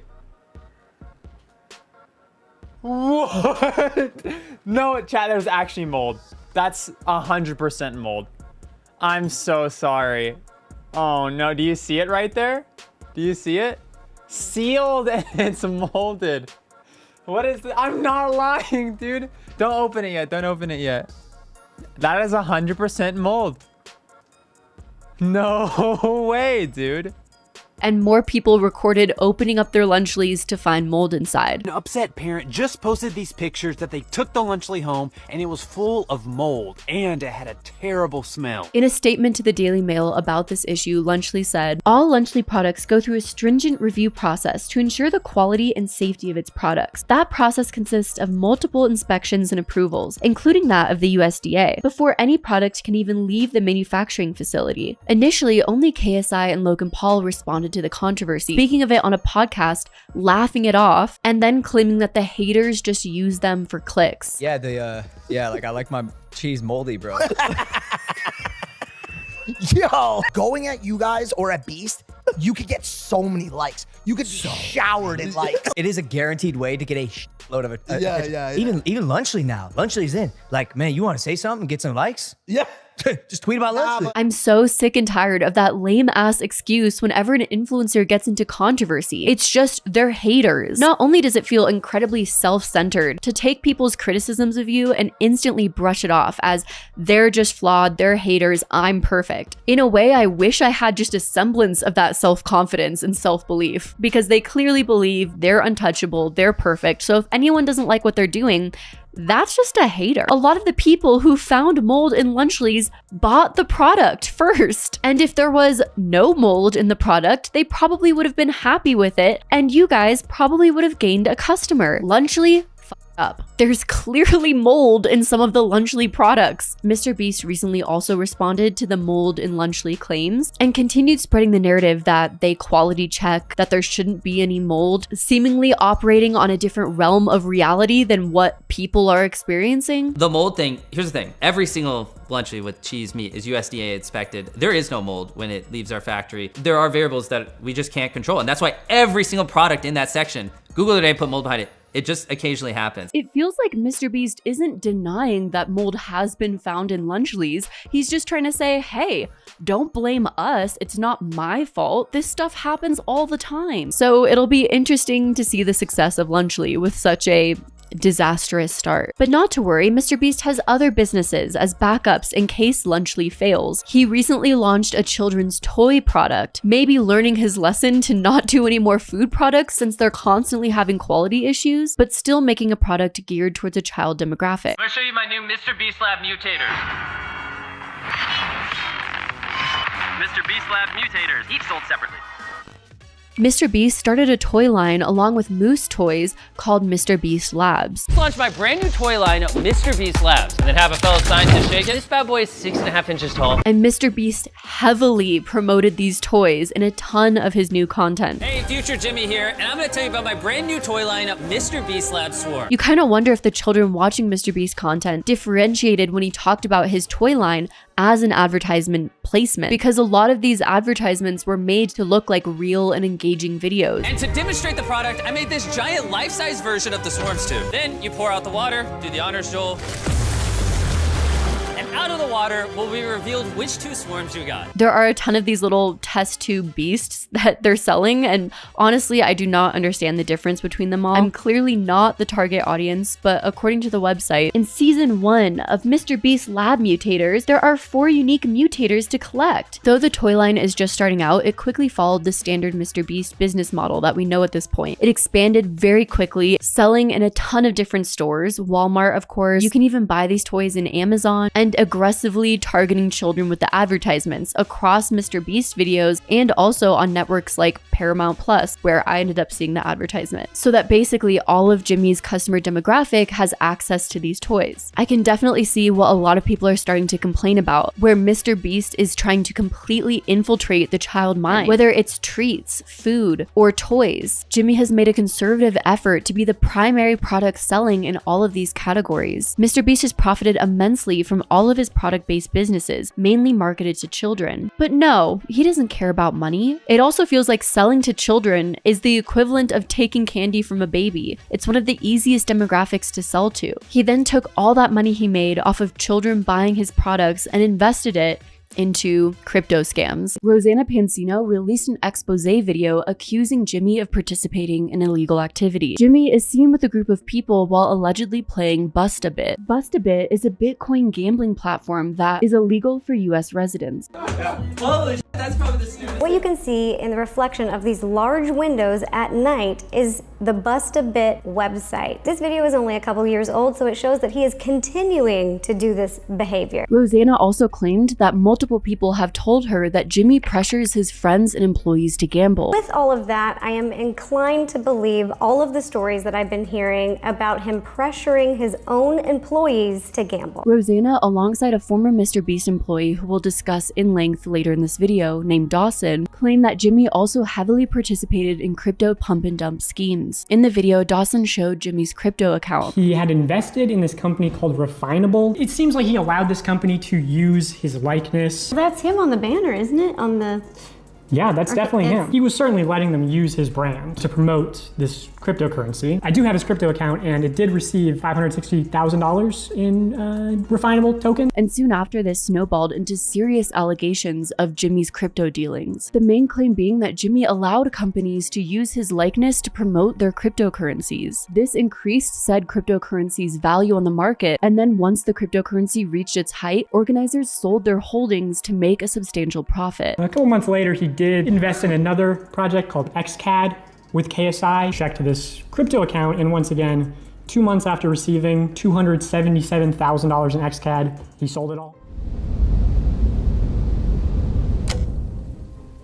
There was a groundbreaking report shared by online investigator Soma XBT, and then backed up by several blockchain experts that accused MrBeast of participating in countless rug pulls of various crypto tokens. So me and Logan both bought punks. Gary V, it's like 11 p.m. just out of nowhere, just calls me and he's like, yo, I got like 30 people to call, hop in. I'm like, I don't care. He's like, it'll be the best decision of your life, just get in. According to Google, because I'm lazy and this is a simple explanation, a rug pull is a cryptocurrency investment scam where the developers of a project abandon it and take the investors' money, leaving them with worthless tokens or no money at all. The term comes from the idea of pulling the rug out from under investors. In the case of influencers like MrBeast, the investors are his young and often naive audience. The reason why crypto influencers can be so insidious is they will market these coins to their audience, who often look up to them and trust them, especially in the case of someone like MrBeast, who branded themselves as a trustworthy, charitable guy. That influencer posts on social media that this next crypto coin is going to be the big thing. It's going to make them so rich. And the audience, trusting them, all invests in that coin, driving up the price of the coin. That influencer invested in the coin much earlier, before they promoted it out, when it was at a very low price, meaning that getting all of their audience to invest in the coin greatly drove up their own investments. Then they pull out, leaving everyone else who invested completely in the dust, taking away immense amounts of profits, all off of goading their fans to invest in it in the first place. And if you've been watching my channel long enough, you probably know this is very reminiscent of a pyramid scheme. Millions and millions of dollars, who cares, right? Yeah, sure, I make money. I don't make money. Because it's so much money you make. I don't know where you're going. I just had this theory, Bernie like Madoff. What? Well, hopefully the Ponzi scheme never implodes. Ponzi schemes are great up until they just go bust. Here are some other characteristics of rug pulls, again according to Google because I'm lazy. Lack of transparency, meaning the project oftentimes has anonymous developers. High returns. The project promises high returns with little substance or reason why you would believe that in the first place. And then a sense of urgency. Scammers create a sense of urgency or scarcity to push sales, saying things like, you've got to invest in this coin, it's going to make you so rich, but only if you get in early, so buy now. The report released claimed that MrBeast earned potentially $23 million, all from participating in these rug pull schemes since 2021. But he doesn't care about money, right? $23 million. 5 people who investigated MrBeast and found $23 million in profits from, quote, scams, shady deals, and his network. Where is all that money going? To charity? Off of making his audience lose money in the first place? A lot of this cash reportedly came from a gaming NFT market marketplace called Superverse. Superverse gave MrBeast 1 million tokens in 2021. Jimmy then went on to sell these tokens, selling off 7.5 million and then an additional 11.4 million in the following months. If you're interested in seeing the full report on MrBeast's alleged pump and dumps, the report by Lock.io is extremely extensive. While MrBeast used a variety of exchanges, his most common were Gemini and Binance. His Binance account alone has seen transfers totaling 13 million. A lot of other online creators have been called out for this behavior, but MrBeast went under the radar for seemingly a good minute. I think personally this has to do with the halo effect. The idea that the public has trouble reconciling with a persona that an internet or celebrity figure has built for themselves versus their harmful actions. People can become clouded with the idea of a person and take a long time to wise up to their true nature. Some crypto coins that MrBeast has invested in that have seen a stark decline, aka a rug pull, are MetaWars, which peaked at 63 cents and has declined 99.86% since. MGod, which had a peak of $1.64, down 99.95% from its all-time high. Jigstack, which had the sharpest decline of all, down 99.99%. In total, MrBeast extracted $1,310,753 from Jigstack. And there's many, many more that follow this simple formula. MrBeast invests, makes a few Twitter posts promoting it, and then pulls out. People lose money, meanwhile MrBeast and his associates massively profit. Speaking of MrBeast's associates, there are a few people that Jimmy has associated with that have partaken in these rug pulls. Namely KSI, who also participated in Lunchly, so it seems the two are very comfortable doing business with one another, and the crypto investor Alex Becker, who's been captured hanging out with MrBeast in the past. Alex Becker and MrBeast were both early investors in the crypto coin MGod. MrBeast had sent Alex Becker a transaction of 14,540 ERN. The same position would be worth 900k a few weeks later. KSI has invested and promoted multiple coins that MrBeast also invested very early in, and then subsequently pulled out from. KSI and MrBeast were both involved in promoting and marketing the coin Super. They not only both invested in XCAD or XCAD, but were seemingly the faces of it. The coin's social media is promoting that they both had invested. The coin Jigstack, which KSI promoted frequently and MrBeast invested in. Polychain Monsters, now renamed Protocol Monster Labs, KSI promoted frequently and MrBeast invested in. A lot of people have theorized that basically Jimmy partook in insider trading, but that is a hefty claim. At the very least, there was a sort of synchronized rug pull that took place. MrBeast and his buddies all colluding to invest in certain coins, promote them to their immense audience, and then dip out, making as much money as possible. I don't make money. But MrBeast doesn't care about money. He's a charitable guy, just wanting to do good on this planet. Don't all of his claims earlier about philanthropy and charity just feel like a slap in the face? Jimmy and his team have repeatedly claimed that it wasn't Jimmy who was running this crypto fund, that he gave control over to someone else to manage all of the transactions. I was like, oh, this fund is led by someone who knows what he's doing. Here you go. Just because Jimmy put someone in place to manage his crypto wallet doesn't mean that he didn't have a say on what transactions took place. The onus is still on him for these transactions that he directly profited from, promoting to his audience and then pulling from. All this exposes is that the onus may not just be on him. Jimmy has tried again and again to claim he had no idea what was going on with this wallet, while simultaneously setting up pre-sale transactions and promoting certain coins to his audience. Like, for example, the coin Super, which Jimmy promoted and pre-invested in. The tweet that he responded to was, "There's a gym on the market at eye-watering prices."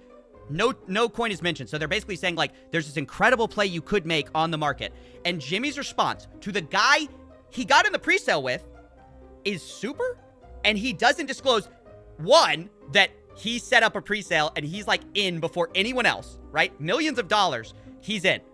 Two, that his fund had been selling and continued to sell after that tweet. Jimmy set up the Super pre-sale thing. That is such a big deal. In his whole thing about like, oh, I barely had anything to do with the fund. The most profitable trading decision this fund ever made was set up explicitly by MrBeast Jimmy Donaldson. Clearly, there's some feigned naivete happening here. Jimmy profited millions of dollars, yet he pretends he's some dumb, bumbling baby who has no idea what crypto even is. So that was the majority of the MrBeast business empire. Of all the businesses that Jimmy started, Who is the person behind them? Because Jimmy only shows up briefly in videos, leaves carefully crafted responses in interviews. There's a lot of ways to measure a person: who they surround themselves with, jokes they make, how they spend their time, what their values are. Ultimately, we'll never know who the real Jimmy is, but there's a lot of ways to glimpse it. The businesses Jimmy started and the empire he built shows what he wanted to achieve for himself. But who is the person behind the empire, and what will be left when it all comes crashing down? Let's discuss Jimmy and his associates behind the camera.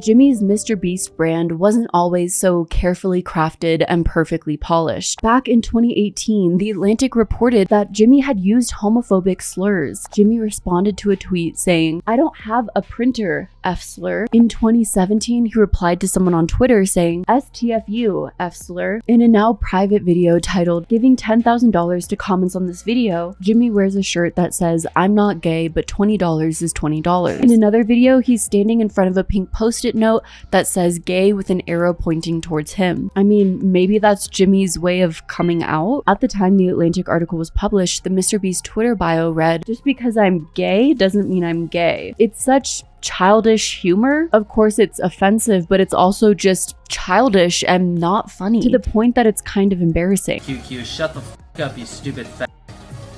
If the video was lubed, how would I call you a stupid f? Exactly, it's not lubed, dumbass. N-word for $400 money? The most I would pay is like $300. N-word, N-word, N-word, N-word. Thanks, Hassan, for the donation. I appreciate it. No more, no, boys. No more typing the N-word in chat. No more cursing.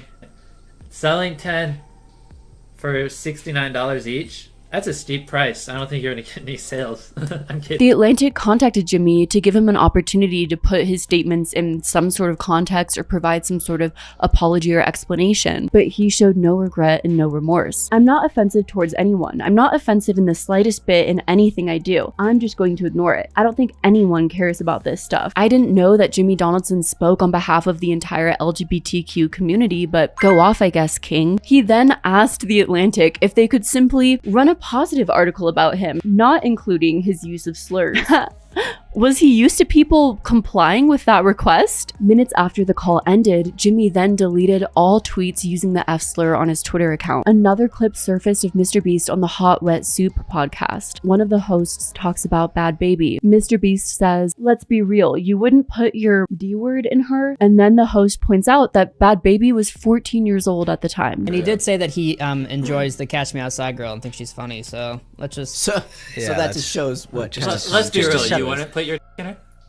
I mean, it's probably not. She's like 14 years old. After this, for many people, the image of Jimmy Donaldson was completely fracturing apart, and his family-friendly brand began to shatter. In 2021, there was an investigation done on Jimmy by the New York Times. This investigation claimed that Jimmy had fostered a toxic work environment, screaming at workers, forcing them to work long hours, and calling them slurs. MrBeast is the latest YouTuber to face criticism for cultivating a work environment filled with favoritism and bullying. Matt Turner, an editor for Jimmy from February of 2018 to September 2019, claimed that Jimmy berated him almost every day. Jimmy Donaldson allegedly called Matt Turner a slur often associated with people with disabilities. Matt has previously shared his experiences on Twitter, saying that working for MrBeast was the most mentally draining time of his life. He'd be like, "What the f is this? This is disgusting. What are you, stupid?"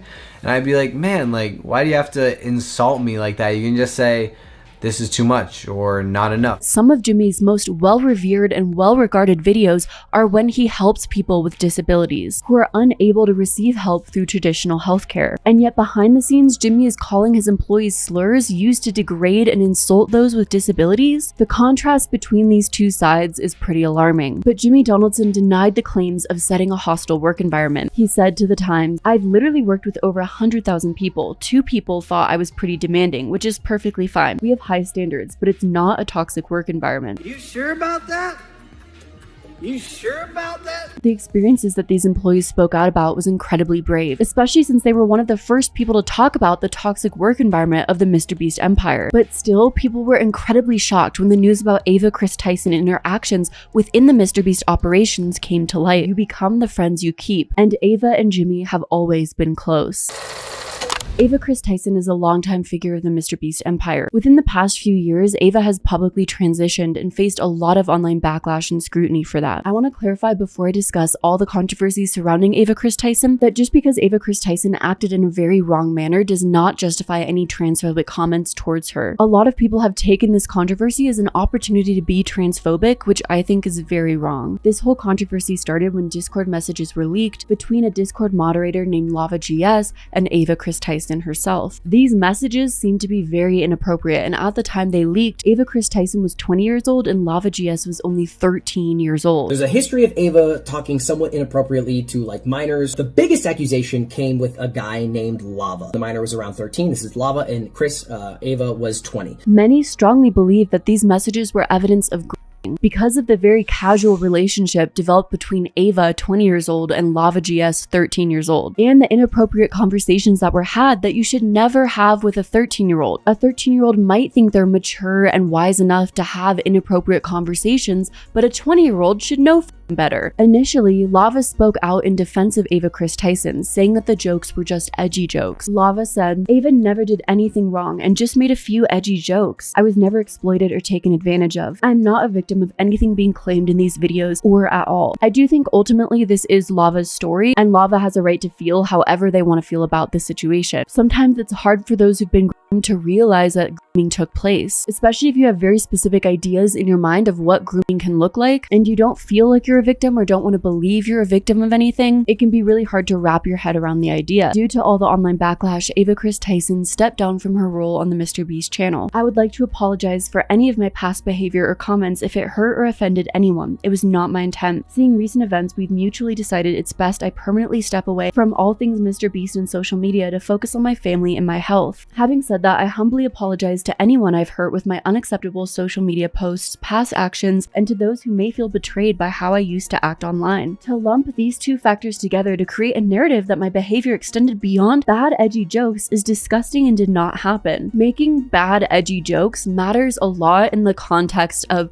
who you're surrounded by. When you make said bad edgy jokes around a bunch of minors, that has a lot further implications. Around the same time, MrBeast also posted a statement onto X saying, over the last few days, I've become aware of the serious allegations of Ava Tyson's behavior online, and I'm disgusted and opposed to such unacceptable acts. During that time, I've been focused on hiring an independent third party to conduct a thorough investigation to ensure I have all the facts. That said, I've seen enough online and taken immediate action to remove Ava from the company, my channel, and any association with MrBeast. This sounds promising at first, as if MrBeast took these allegations seriously and wanted to look into the inner workings of the company to ensure it wasn't a culture-wide issue. But then for a period of the next few months, MrBeast remained silent. And unfortunately, the situation with Lava was just the beginning regarding Ava Chris Tyson's wrongdoings. Just the day after Ava Chris Tyson announced she was stepping away, another former Discord moderator, who was a teenager at the time they were a Discord moderator, came forward and seemed to expose the full extent of Ava Chris Tyson's messages on this Discord. This is a trend of Ava sending edgy jokes to like teens. His name was Nathan Wayman, and he started working on Ava's Discord when he was only 15. He came forward and stated that Ava used me, manipulated me, and did very inappropriate things with me. In 2015, when Nathan was 13, he started watching the MrBeast channel. 2 years later, Ava tweeted out that she needed help building a server for the video game Gary's Mod to celebrate MrBeast hitting 10 million subscribers. Nathan responded, and Ava moved their conversation over to her private Discord server. Me and him were both initially involved in running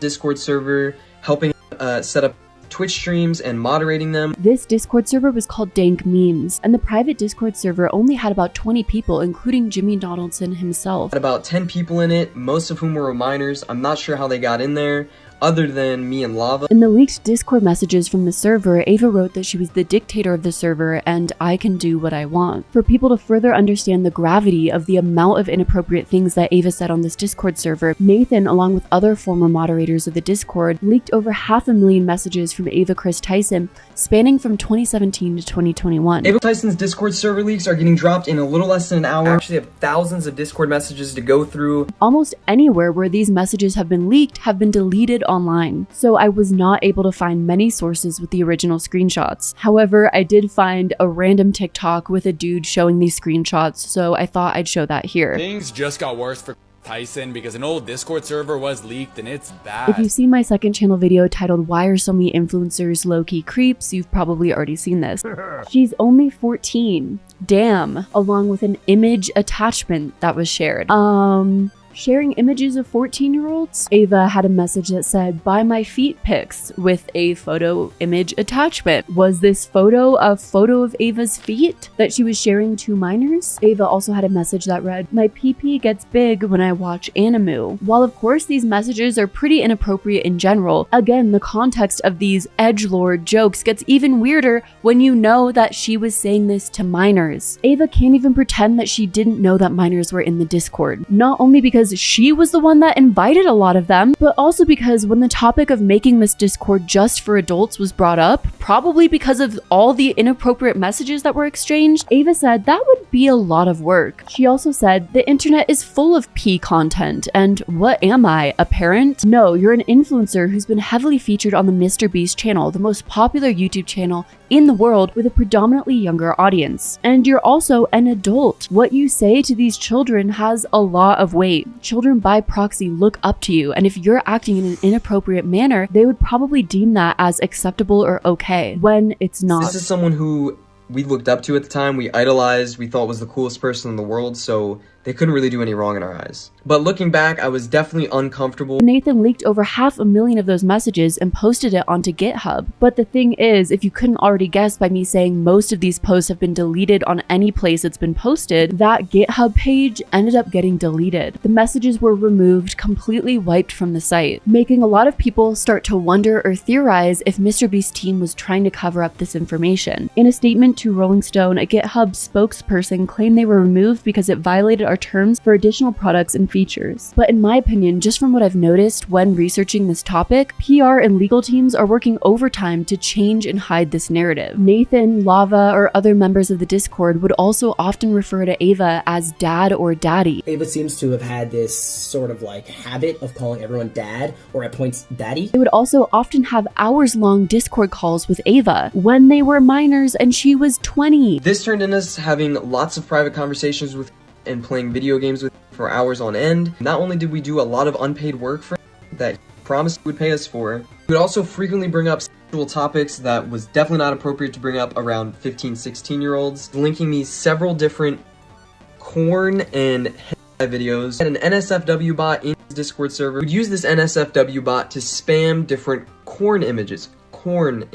Both Nathan and Lava told the Rolling Stone that Ava would often smoke weed on camera, talk about her marital issues, or complain about working on a MrBeast video. After all of those messages were posted publicly onto GitHub, meaning people could blatantly see the inappropriate nature of Ava's messages, LavaGS retracted some of his initial statement. Based on the recent screenshots and messages, I would like to say a statement about the Discord. This was 5 or 6 years ago, and I thought I had a good memory of the situation, but I was wrong. After reading the chat logs, this stuff was inappropriate and wrong. I spoke based on my memory of the situation, and I still do not remember these conversations, but they definitely happened. These conversations should not have happened with people at the age I was at the time. I strongly condemn them. I still believe I'm not a grooming victim, but these conversations should not have happened with me and any other minor in this Discord. I was a minor in this situation, and not the adult influencer who shouldn't have allowed this to happen. I did not see this as wrong at the time, but Ava's actions have gone beyond just an inappropriate Discord. Ava was seemingly a huge fan of the horrific artist named Shadman, who is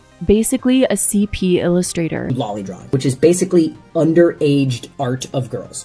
Which is crazy to use the word art there. There is a notorious lolly artist called Shadman, and what is Ava's relationship to Shadman? Well, it seems like, for years, an avid follower, or perhaps fan. There were posters from Shadman hanging in, I believe, Jimmy and Ava's shared home, and other evidence that Ava communicated regularly about Shadman and bought the art. The most egregious part of the relationship between Shad and Ava is a drawing that, like, people are theorizing might have been, like, contracted, like she might have paid for, or at the very least bought a print of. This is featured in an actual MrBeast video. It's like a MrBeast, like, buying my friend or pizza driver a home video, and here is that exact drawing you can see in the corner. Rosanna Pansino obtained disturbing messages in a Telegram group chat that both Ava Chris Tyson and Jimmy Donaldson were a part of. On X, Rosanna shared this 7-minute video featuring these disturbing messages. And in a good amount of these messages, a lot of people, but mostly Ava, are making disturbing sexual jokes about children. happen. Frankly speaking, while I'll show some of the messages on screen here, I don't feel like fully diving in and discussing every single disturbing message. As you can guess, there's a lot, and I feel like that would just be terrible for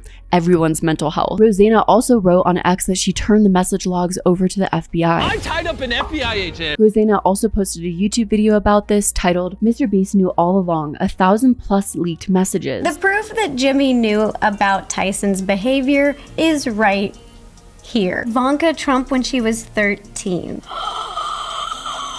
These are all just their work chats from 2020 to about 2021 on Telegram. I verified the legitimacy of these chats with multiple former employees, and let me tell you, they are absolutely insane. Therefore, his post on X, where he claimed he was just completely shocked about what's come out about Ava Chris Tyson, may not be entirely truthful. These same inappropriate messages are featured on this Telegram, in which both Jimmy and Ava go back and forth with one another. It almost seems like this sort of very inappropriate humor was commonplace. But Rosanna's claims about reporting Jimmy to the FBI might never lead to an actual investigation, and especially not an arrest. Legal expert Nicole Brunecki told Newsweek, "If the internal messages were mere exchanges of offensive content and there are no actual victims, children or otherwise, the FBI will likely take no action." A woman named Jess, who was Ava's executive assistant from 2023 to 2024, posted an over 60-part series about Ava's inappropriate actions on X. Jess, who accused Ava Tyson of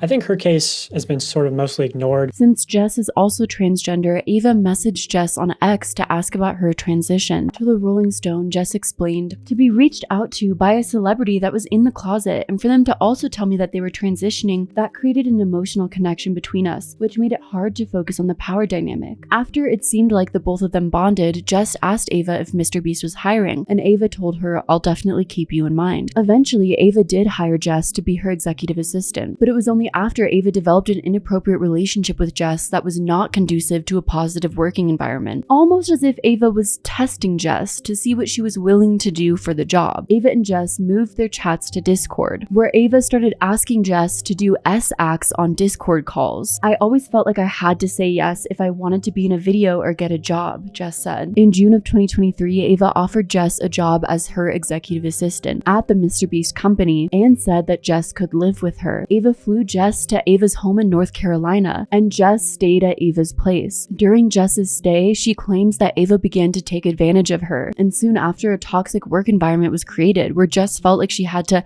actually pleasure Ava, who was also her boss. "I felt like I was going to be risking my job if I did nothing or if I walked away." Jess also said it took a long time for her to admit to herself that what happened was SA. Jess claims their final S encounter was in December, and after that encounter, Ava became more distant, which, according to Jess, led to a lot of fights between us, where it was mostly just me trying to stand up for myself and saying that this is wrong. Eventually, Jess says she hit her breaking point and just packed up and left on a few days' notice, and Jess also reached out to MrBeast HR to discuss some of the things that happened between Ava and herself. But it doesn't seem like an investigation was ever done before people publicly knew about Ava's wrongdoings. She was a MrBeast employee, and you can see in her evidence in her communications with the company the clear signs of a cover-up, threatening her with legal action and emails, and saying like, "Oh, we're gonna have a law firm investigate this." MrBeast seemed to be aware of Ava's inappropriate jokes since he was in both the private Discord and the Telegram chats where Ava was participating in this kind of action. A report was also sent to HR about Ava having an inappropriate relationship with Jess, coercing her to do uncomfortable S-acts, and yet nothing was ever done until it became a public issue, and I think that says a lot.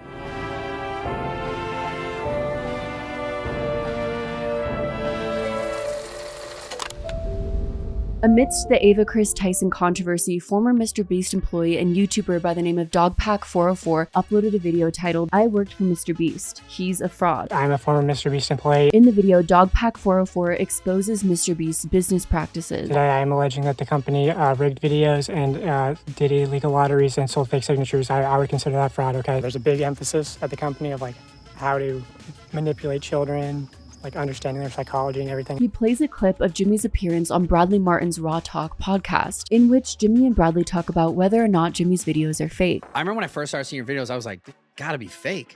Oh yeah, like, it's a huge problem for us now. Have you ever faked a video?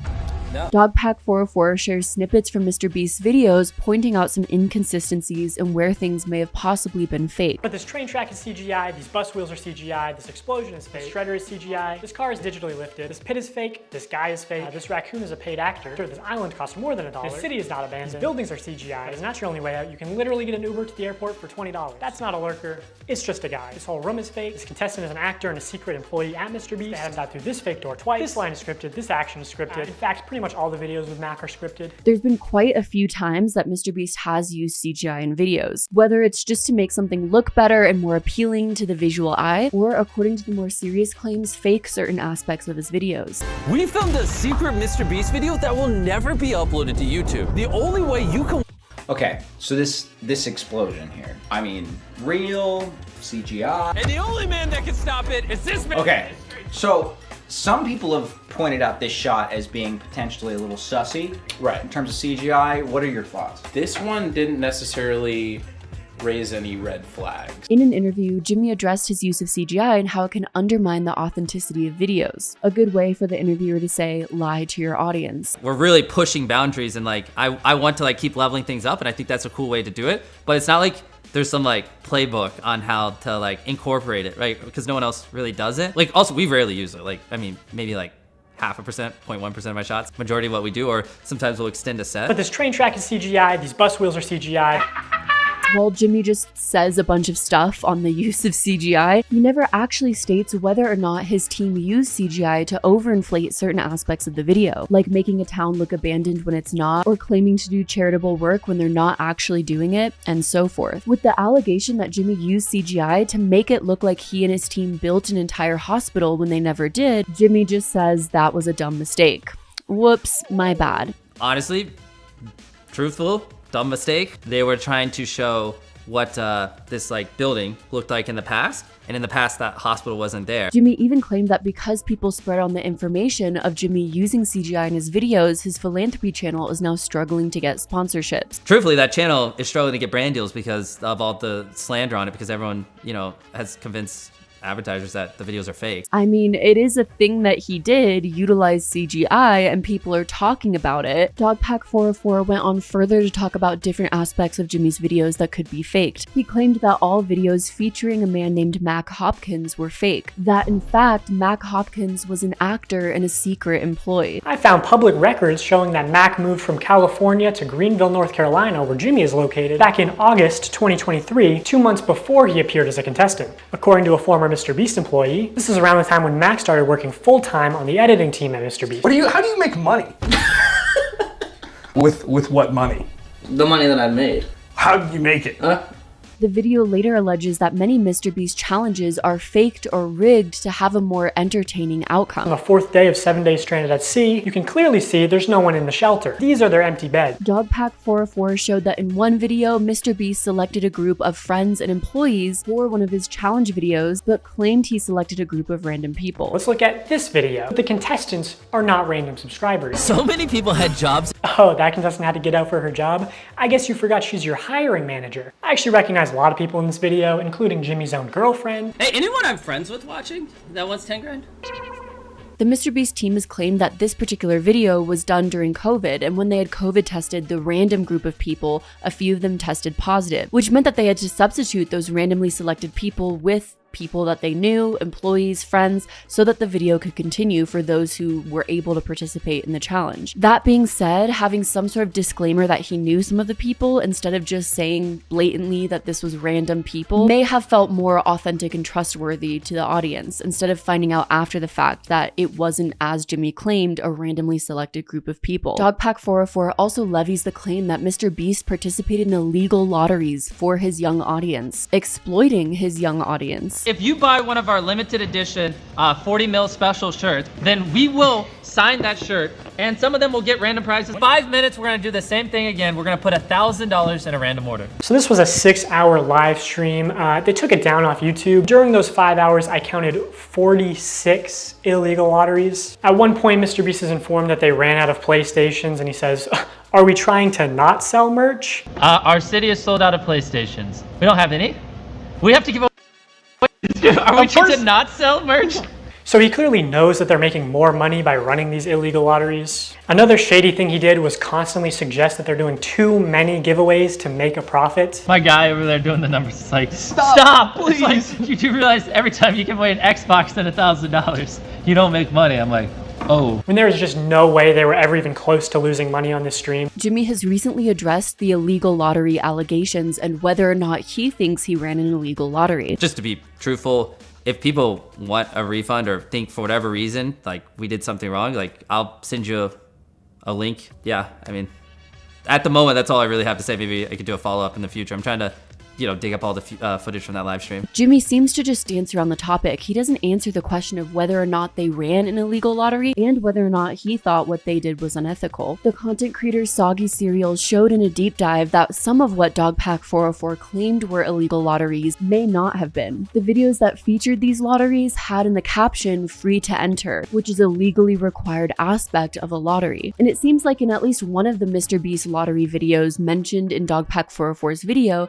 his team was compliant with the legal requirements, disclaiming in the video itself that it's free to enter. Dogpack claims they only informed people on the website that no purchase was necessary. But did you read the description? You know, the description which I got via the Wayback Machine, where it literally says free entry available. MrBeast verbally says it on stream. Go shopmrbeast.com, buy the shirt or hoodie. You could be one of the people that come down and compete in the video. There's also a free entry on the site as well. 100 of which are going to be picked from people that buy this shirt or hoodie, or if you enter for free on the site as well. Personally, I believe this situation to be a little bit of a gray area. While MrBeast does provide the disclaimer that it's free to enter, which is the legal requirement, Jimmy does it in a very confusing way, mentioning first that people who buy shirts get to enter the giveaway, and then saying it's also free to enter. It's a little bit of mixed messaging. Remember, his audience is predominantly 10-year-old boys, and they may not understand the nuance behind what Jimmy is saying. They may think that they need to buy a t-shirt in order to increase their odds for the lottery. It doesn't necessarily mean it's illegal, but it's definitely a little shady. Dogpack404's video was massively viewed by the public, and after he made his claims, different commentary YouTubers also spoke about the topic. Suddenly, the idea that MrBeast might not be as authentic as he makes himself appear online, as well as charitable, started to spread, and there began a concerted effort to try and discredit Dogpack404's claims by current MrBeast employees. A current MrBeast employee identified as Chucky came forward to try and defend Jimmy Donaldson. He posted a statement onto X saying, "I quickly want to debunk some of the info in this video since the guy who made it was on my team. It was my decision to fire him for erratic behavior. He worked at the company for less than a month and wasn't an employee for most of the videos he mentioned to have knowledge on." Chucky also revealed Dogpack404's name, which is Dawson. Chucky makes the lofty claim that Dawson admitted on Reddit to being under the influence of drugs during the filming of his video, which I'm guessing was an attempt to discredit Dawson. While some things that Dawson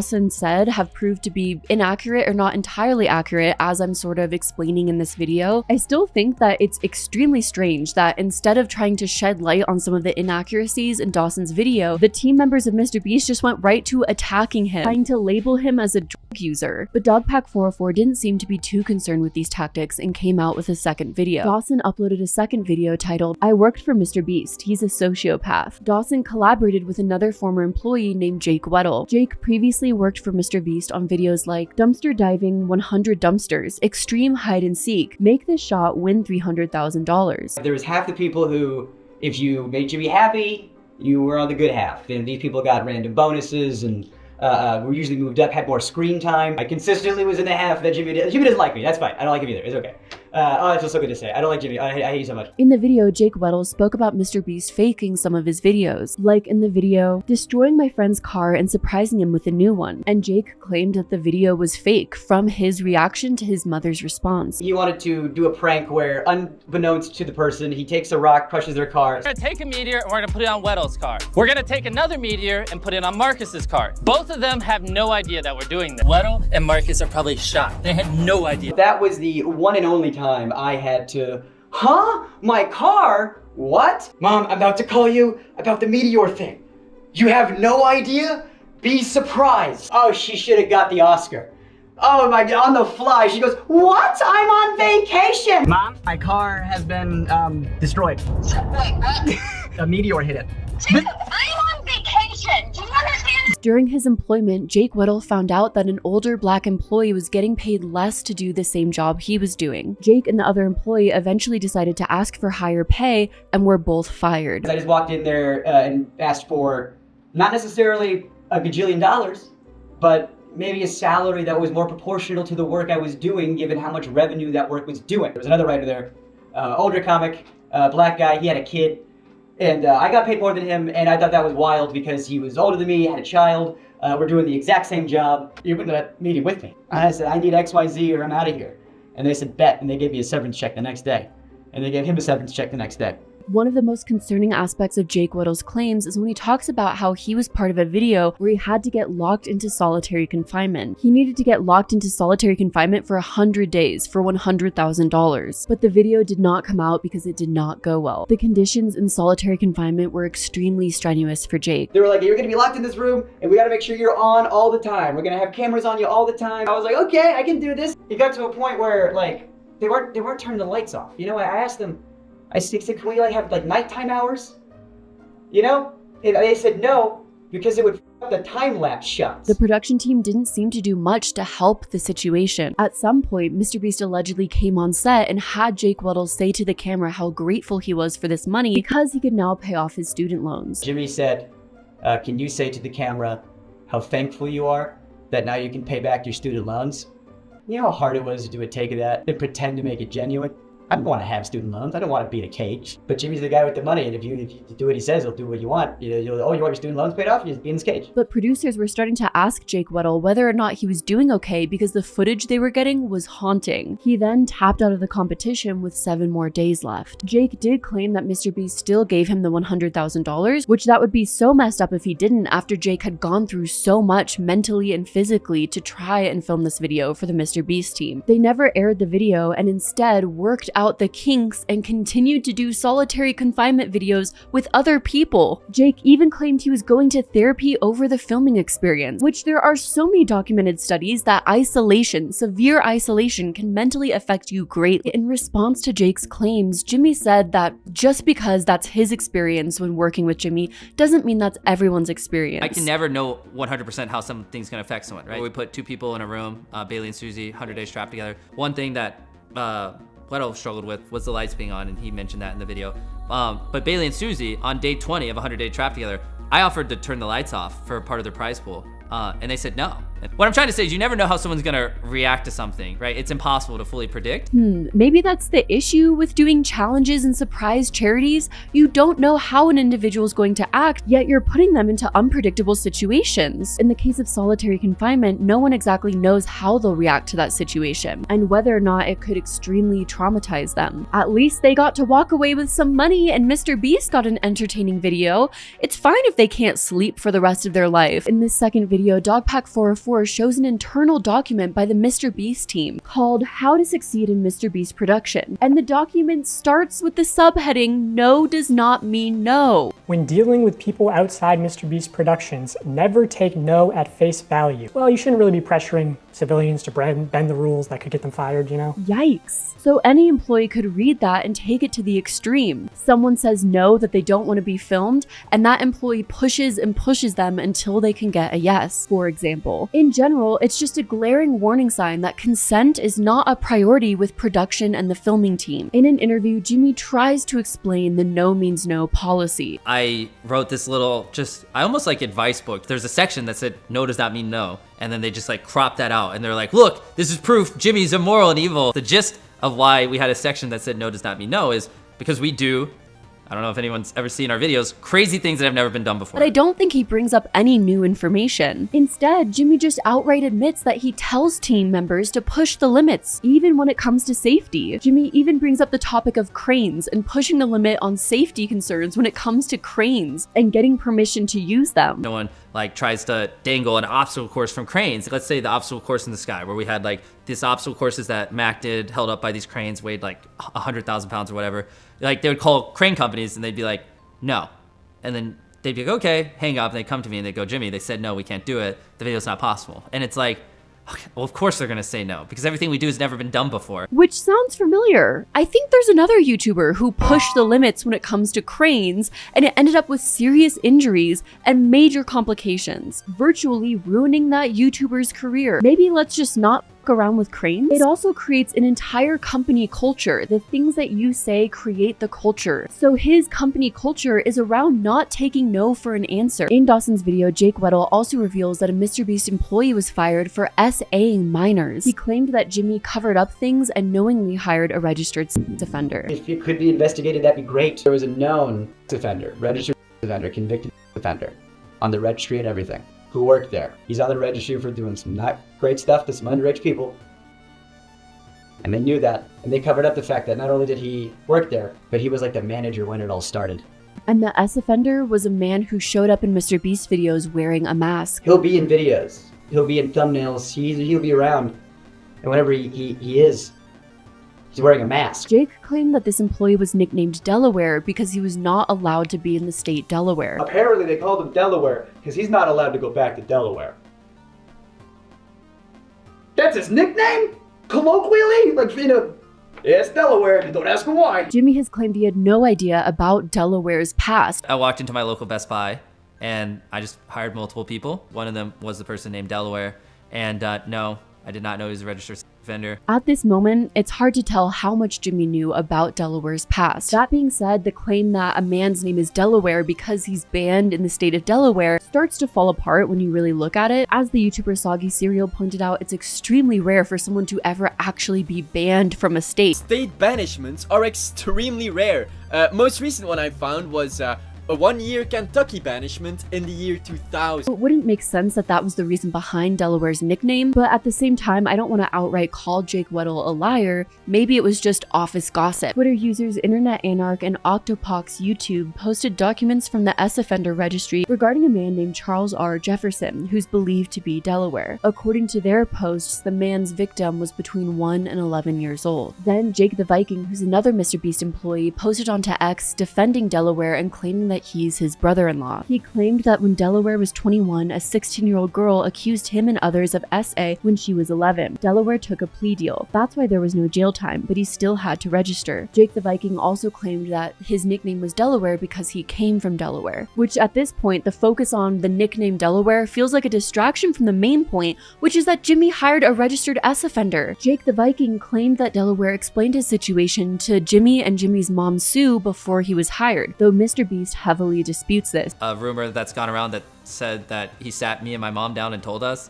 Obviously, I don't remember that happening. Sure, let's say that Jimmy had no idea about Delaware's past. His brother-in-law obviously did, and his brother-in-law, Jake the Viking, defends Delaware and doesn't see anything wrong with his past, knowingly associated with this registered S offender. Ava Chris Tyson, Jake the Viking, Delaware. Can you imagine what kind of company culture this creates with these people being so heavily involved in the MrBeast company? Because of all of these allegations, Jimmy Donaldson ended up hiring a new PR firm. MrBeast hired Matthew Hiltzick's Crisis Management Company. Hiltzick previously served as a senior vice president of corporate communications and government relations at Harvey Weinstein's Miramax, and now represents a lot of politicians and A-listers. Leaked documents obtained by the Daily Mail show that celebrity lawyer Alex Spiro sent a cease and desist to Dawson, using power and financial resources to try and intimidate and crush anyone who speaks out against you. MrBeast is such an ethical, charitable king. But this did not stop Dogpack404 from coming out with a third video. Dawson talked about the former MrBeast COO, LaKoya Hill. LaKoya previously ran an adult entertainment business and was allegedly a former adult actor. Dawson makes the claim that LaKoya was put on leave because he harassed his male coworkers. In late 2021, he was allegedly fired for assaulting his assistant. He was actually quietly moved to the dubbing company, which was Unilingo at the time. Here is proof that he used the LaKoya at unilingo.tv email. He was actually brought back to MrBeast in 2023 after assaulting his assistant prior, and promoted to Chief Financial Officer, which is how I personally was introduced to him. Also a claim levied at James Warren, a former MrBeast employee, of SAing a female employee. He's Jimmy's cousin and secret CEO. And then the really big thing is that there was some incident between him and a female colleague that resulted in the female colleague leaving the company and receiving 3 years in severance pay. Lastly, Dawson shares text messages from a former female employee who says that the workplace culture is toxic and sexist. On my very first day, I was told to avoid being alone in a room with certain people in positions of power. At least once a week, I was subjugated to inappropriate questions and conversations. Once a male coworker asked me what I would do if Jimmy assaulted or harassed me. You can't take anything to HR either because Jimmy's mom runs it. All of these employees who are at the top of the company that have been accused of serious issues, who would have thought that the workplace culture is a little bit toxic and sexist? The investigation into MrBeast's company, which MrBeast himself initiated and paid for, so you know it's gotta be unbiased, finalized after all the Dogpack 404 videos. How would you respond to the allegation that the investigation was biased from the start? Yeah. We hired Quinn Emanuel, which is one of the top law firms in the world. Like, I mean, it was very expensive. I mean, I think another thing that missing context people don't have is like, if they found anything illegal, they're obligated to report it to the police. The investigation produced the following significant findings. The report reads, allegations of sexual misconduct between company employees and minors are without basis. The allegations were soundly rejected, including by alleged victims. That feels like a case of semantics, because clearly the employee they're referring to, Ava Chris Tyson, had a very inappropriate relationship with minors. While it is probably good that they looked into whether or not sexual misconduct took place, I don't think that's necessary to realize that what Ava Chris Tyson did was wrong. The power imbalance, manipulation, and potential grooming that could take place. Allegations of the company knowingly employing individuals with proclivities or histories towards illegal or questionable illegal conduct are similarly without basis. I'm assuming this is in reference to Delaware. The report also claimed several isolated instances of workplace harassment and misconduct were identified during the investigation. The company was informed of such conduct and took swift and appropriate actions to address the incidents, including, where necessary, disciplining or letting go of implicated individuals. The way the report presents this information feels untrustworthy. In general, the entire process didn't seem very transparent to the public. And when you're as massive of an influencer as MrBeast, transparency is everything. Our charitable, caring king has disappeared behind a wall of corporate jargon. There's also been a lot of talk about how this investigation is pretty obviously biased. Jimmy literally paid someone to find him innocent. Jimmy was asked if he was going to sue Dawson and said in a roundabout way that yes, Jimmy is planning a case against Dawson. Are you going to sue Dogpack? Well, there's tons of examples of him intentionally manipulating things to not be true. I mean, I've literally had people pull out millions of dollars and then tell me it was directly because of his video. And don't worry, I instantly was like, can you send that in writing so, you know, if I win a case or anything, I can directly point damages. No reason why. I'm not a legal expert and I don't know if the case has any grounds. From what I've heard, defamation is extremely hard to prove. There have been some things Dawson claimed as absolute truths that aren't necessarily as black and white. And in this video, I've shown the other perspective of things case by case as each new situation is brought up. People have also claimed that Dogpack is nothing but a disgruntled former employee of MrBeast, claiming that he grew bitter after he parted on bad terms with the company and was let go. And alleged leaked audio messages of Dawson's firing have been spread online. Because you're trying to fire me and I want to work at this company. I'm the CEO of this company. If I'm talking, don't interrupt me. And I am telling you this is what's happening and you're telling me that I'm wrong. I am not wrong. I've made the decision. Here, we will take care of it. I appreciate that. Can I please have a second chance? It's not. The thing is, I feel like I've seen that argument before with countless different whistleblowers. A whistleblower comes out with important information or wrongdoings about a company, and then they're labeled as disgruntled or bitter because they were let go of that company or no longer working for them. Not only does it feel like a very surface level attempt to discredit any claims someone makes, but it also feels like a logical fallacy, focusing on the person themselves and any wrong things they can nitpick about them, instead of focusing on the actual allegations and disputing those allegations. Because if a company did a lot of wrong things, then yeah, an employee is probably going to be bitter and disgruntled about that. And that doesn't mean that everything Dawson has done is perfect, or that Dawson is a hero and Jimmy is a villain. No one is solely morally good or morally evil, and I hope this video on MrBeast proves that case. Ultimately, Dawson's videos raised a lot of important concerns surrounding the MrBeast company work environment and team. And with all the news surrounding the wrongdoings of the MrBeast games, I think there needs to be a fundamental change in the operations of the MrBeast empire.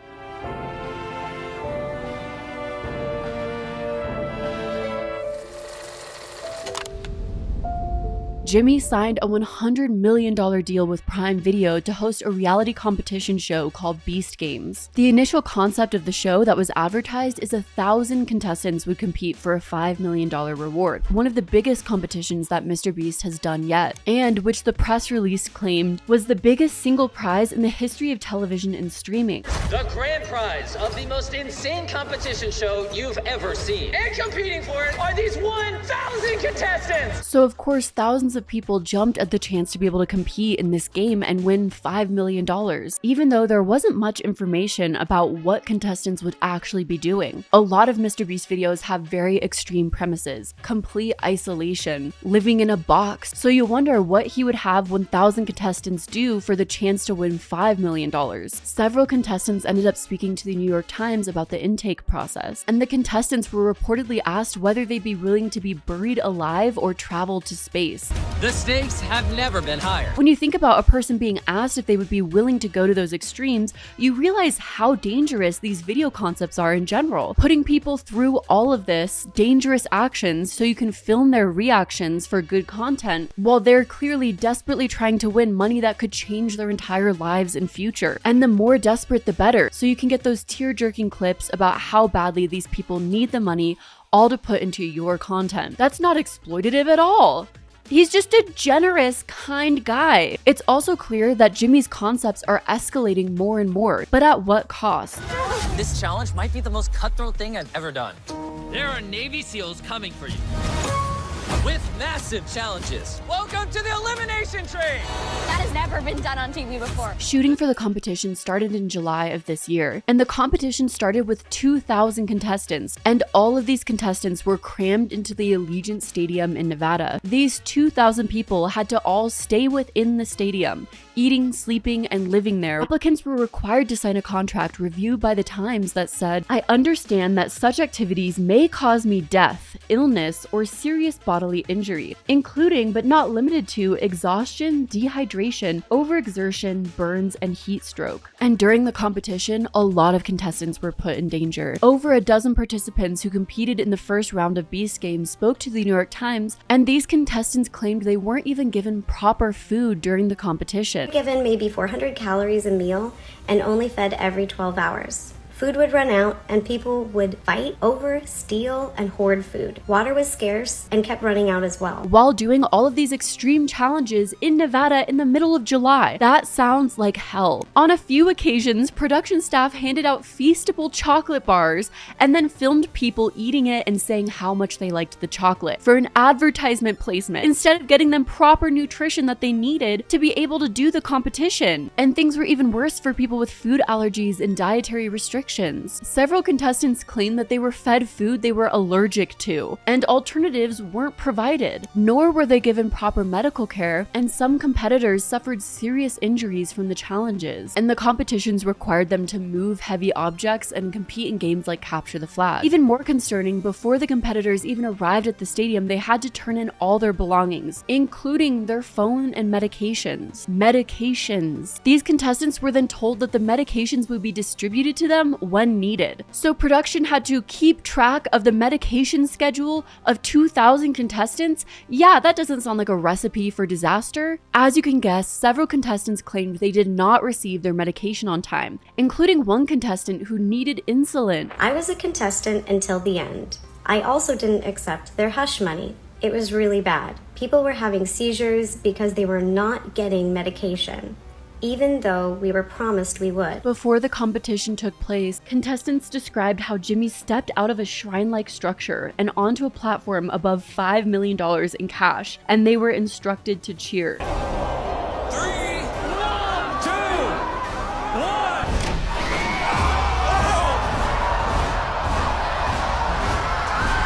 There's so many things that feel inherently wrong with that image. Jimmy casting himself as a godlike figure almost, a perfect patron that people should worship and adore, the mysterious benefactor of this life-threatening competition, the king of YouTube looking down on all of his peasants who is going to put through immense danger, all so they can maybe have a chance to win whatever cash he decides to bestow them. It truly feels like these contestants were treated like lower-class citizens, as if they weren't deserving of respect just because they wanted to compete in this competition. competition. Making this even worse, contestants even claimed the staff was rude and unhelpful, even cursing at contestants, laughing at them when they were in need. I asked someone if they had anything to eat because I was feeling lightheaded, and they told me to push through and basically suck it up. I witnessed 2 people that had seizures, and it took medical several minutes for them to get there. I'm assuming this happened because they did not have access to medication. What an inhumane and dehumanizing experience to put people through. I believe that they were in over their heads and did not plan very well. There was no clear communication between the contestants and production. I think this was because production knew just about as much as we knew. And things got even worse when the competition started. The first challenge involved 5 teams of 400 people pulling ropes attached to 10,000-pound weights as fast as possible. Because of the massive amount of people crammed into this stadium to compete in this competition, well, you can probably imagine when this competition kicked off,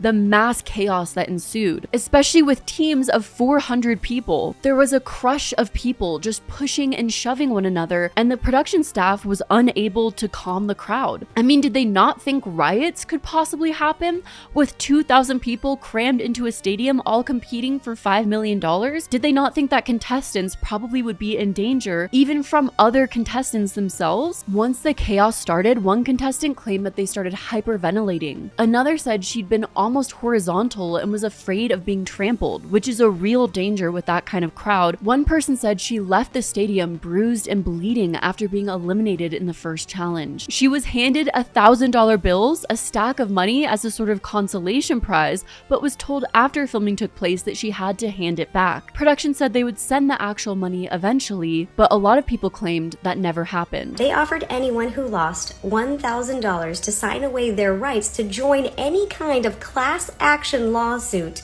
of any kind. I didn't sign, so I didn't get the money. And those who made it past the first challenge were given toiletry kits and sleeping bags and slept on the floor of the stadium. But to make it even worse, contestants were told they had to sleep during the daytime because the challenges took place at night. We were also sleep deprived, only allowed 3 to 4 hours. We all slept on the floor in the stadium in a $10 sleeping bag. Sleeping during the day in the Nevada summer? Again, this sounds like absolute hell. In the end, 4 challenges took place in that initial round, eliminating half of the 2,000 people. And the 1,000 people who made it through all 4 challenges are now preparing for the next stage of the competition. But before this next stage of the competition even took place, a lawsuit was filed due to the seemingly dangerous and reckless acts of production. A lawsuit filed in LA Superior Court alleges multiple causes of action related to chronic mistreatment of and neglect suffered by participants in Beast Games. Attorneys for the Beast Games contestants said in a statement, several contestants ended up being hospitalized, while others reported suffering physical and mental complications while being subjected to chronic mistreatment, degradation, and, for the female contestants,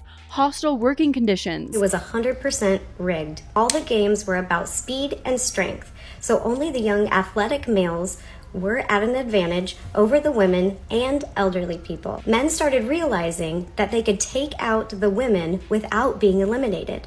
Guys started tackling and hitting women. 2 girls were tackled and passed out on the field and were dragged off to continue filming.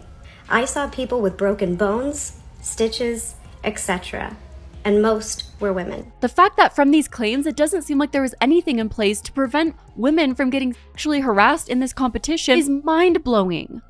Are you serious? But no, MrBeast is just a charitable king who cares about doing good for others, leaving women in a crowd of 2,000 people to get sexually harassed, leaving people with allergies and medical needs without their medications, without proper food. How can you claim to be a legitimate, successful company who's done hundreds of these types of competitions, and yet you haven't thought these things through? You'd think at this time this would be standard for a production company who's done challenges where people stay days in a box, where tons of groups of people compete together. And yet these sorts of things weren't thought out, they weren't already commonplace. Portions of the lawsuit have been redacted, including the allegations of sexual harassment. But the lawsuit seeks to establish a pattern of sexual harassment, according to the attorneys representing the 5 plaintiffs. The complaint also cites examples from the handbook How to Succeed in MrBeast Production that says if talent wants to draw a dick on the whiteboard in the video or do something stupid, let them. Really do everything you can to empower the boys when filming and help them make content. Help them be idiots. Which is an extremely alarming statement if you think about how far someone could take that. Doing stupid things could very easily become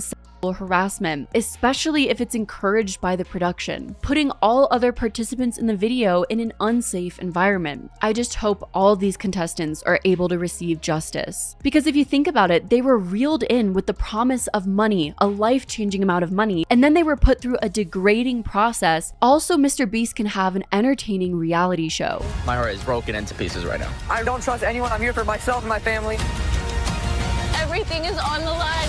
The mind games have begun. All of these controversies of MrBeast ultimately has led to the public viewing him in a different light. His charitable giving persona completely washing away, stained by the harm he's seemingly put others through. Just looking through the history of MrBeast, his entire claim to fame was his philanthropy content and being seen as a giving person. Not-for-profit Jimmy. People enjoyed watching his content so much because they felt it was positively impacting other people. But when reports of serious harm from people participating in the video and the MrBeast company are spreading, as well as information that makes one distrust the content of a MrBeast video, all the good feels that people had when watching a MrBeast video is completely stripped away.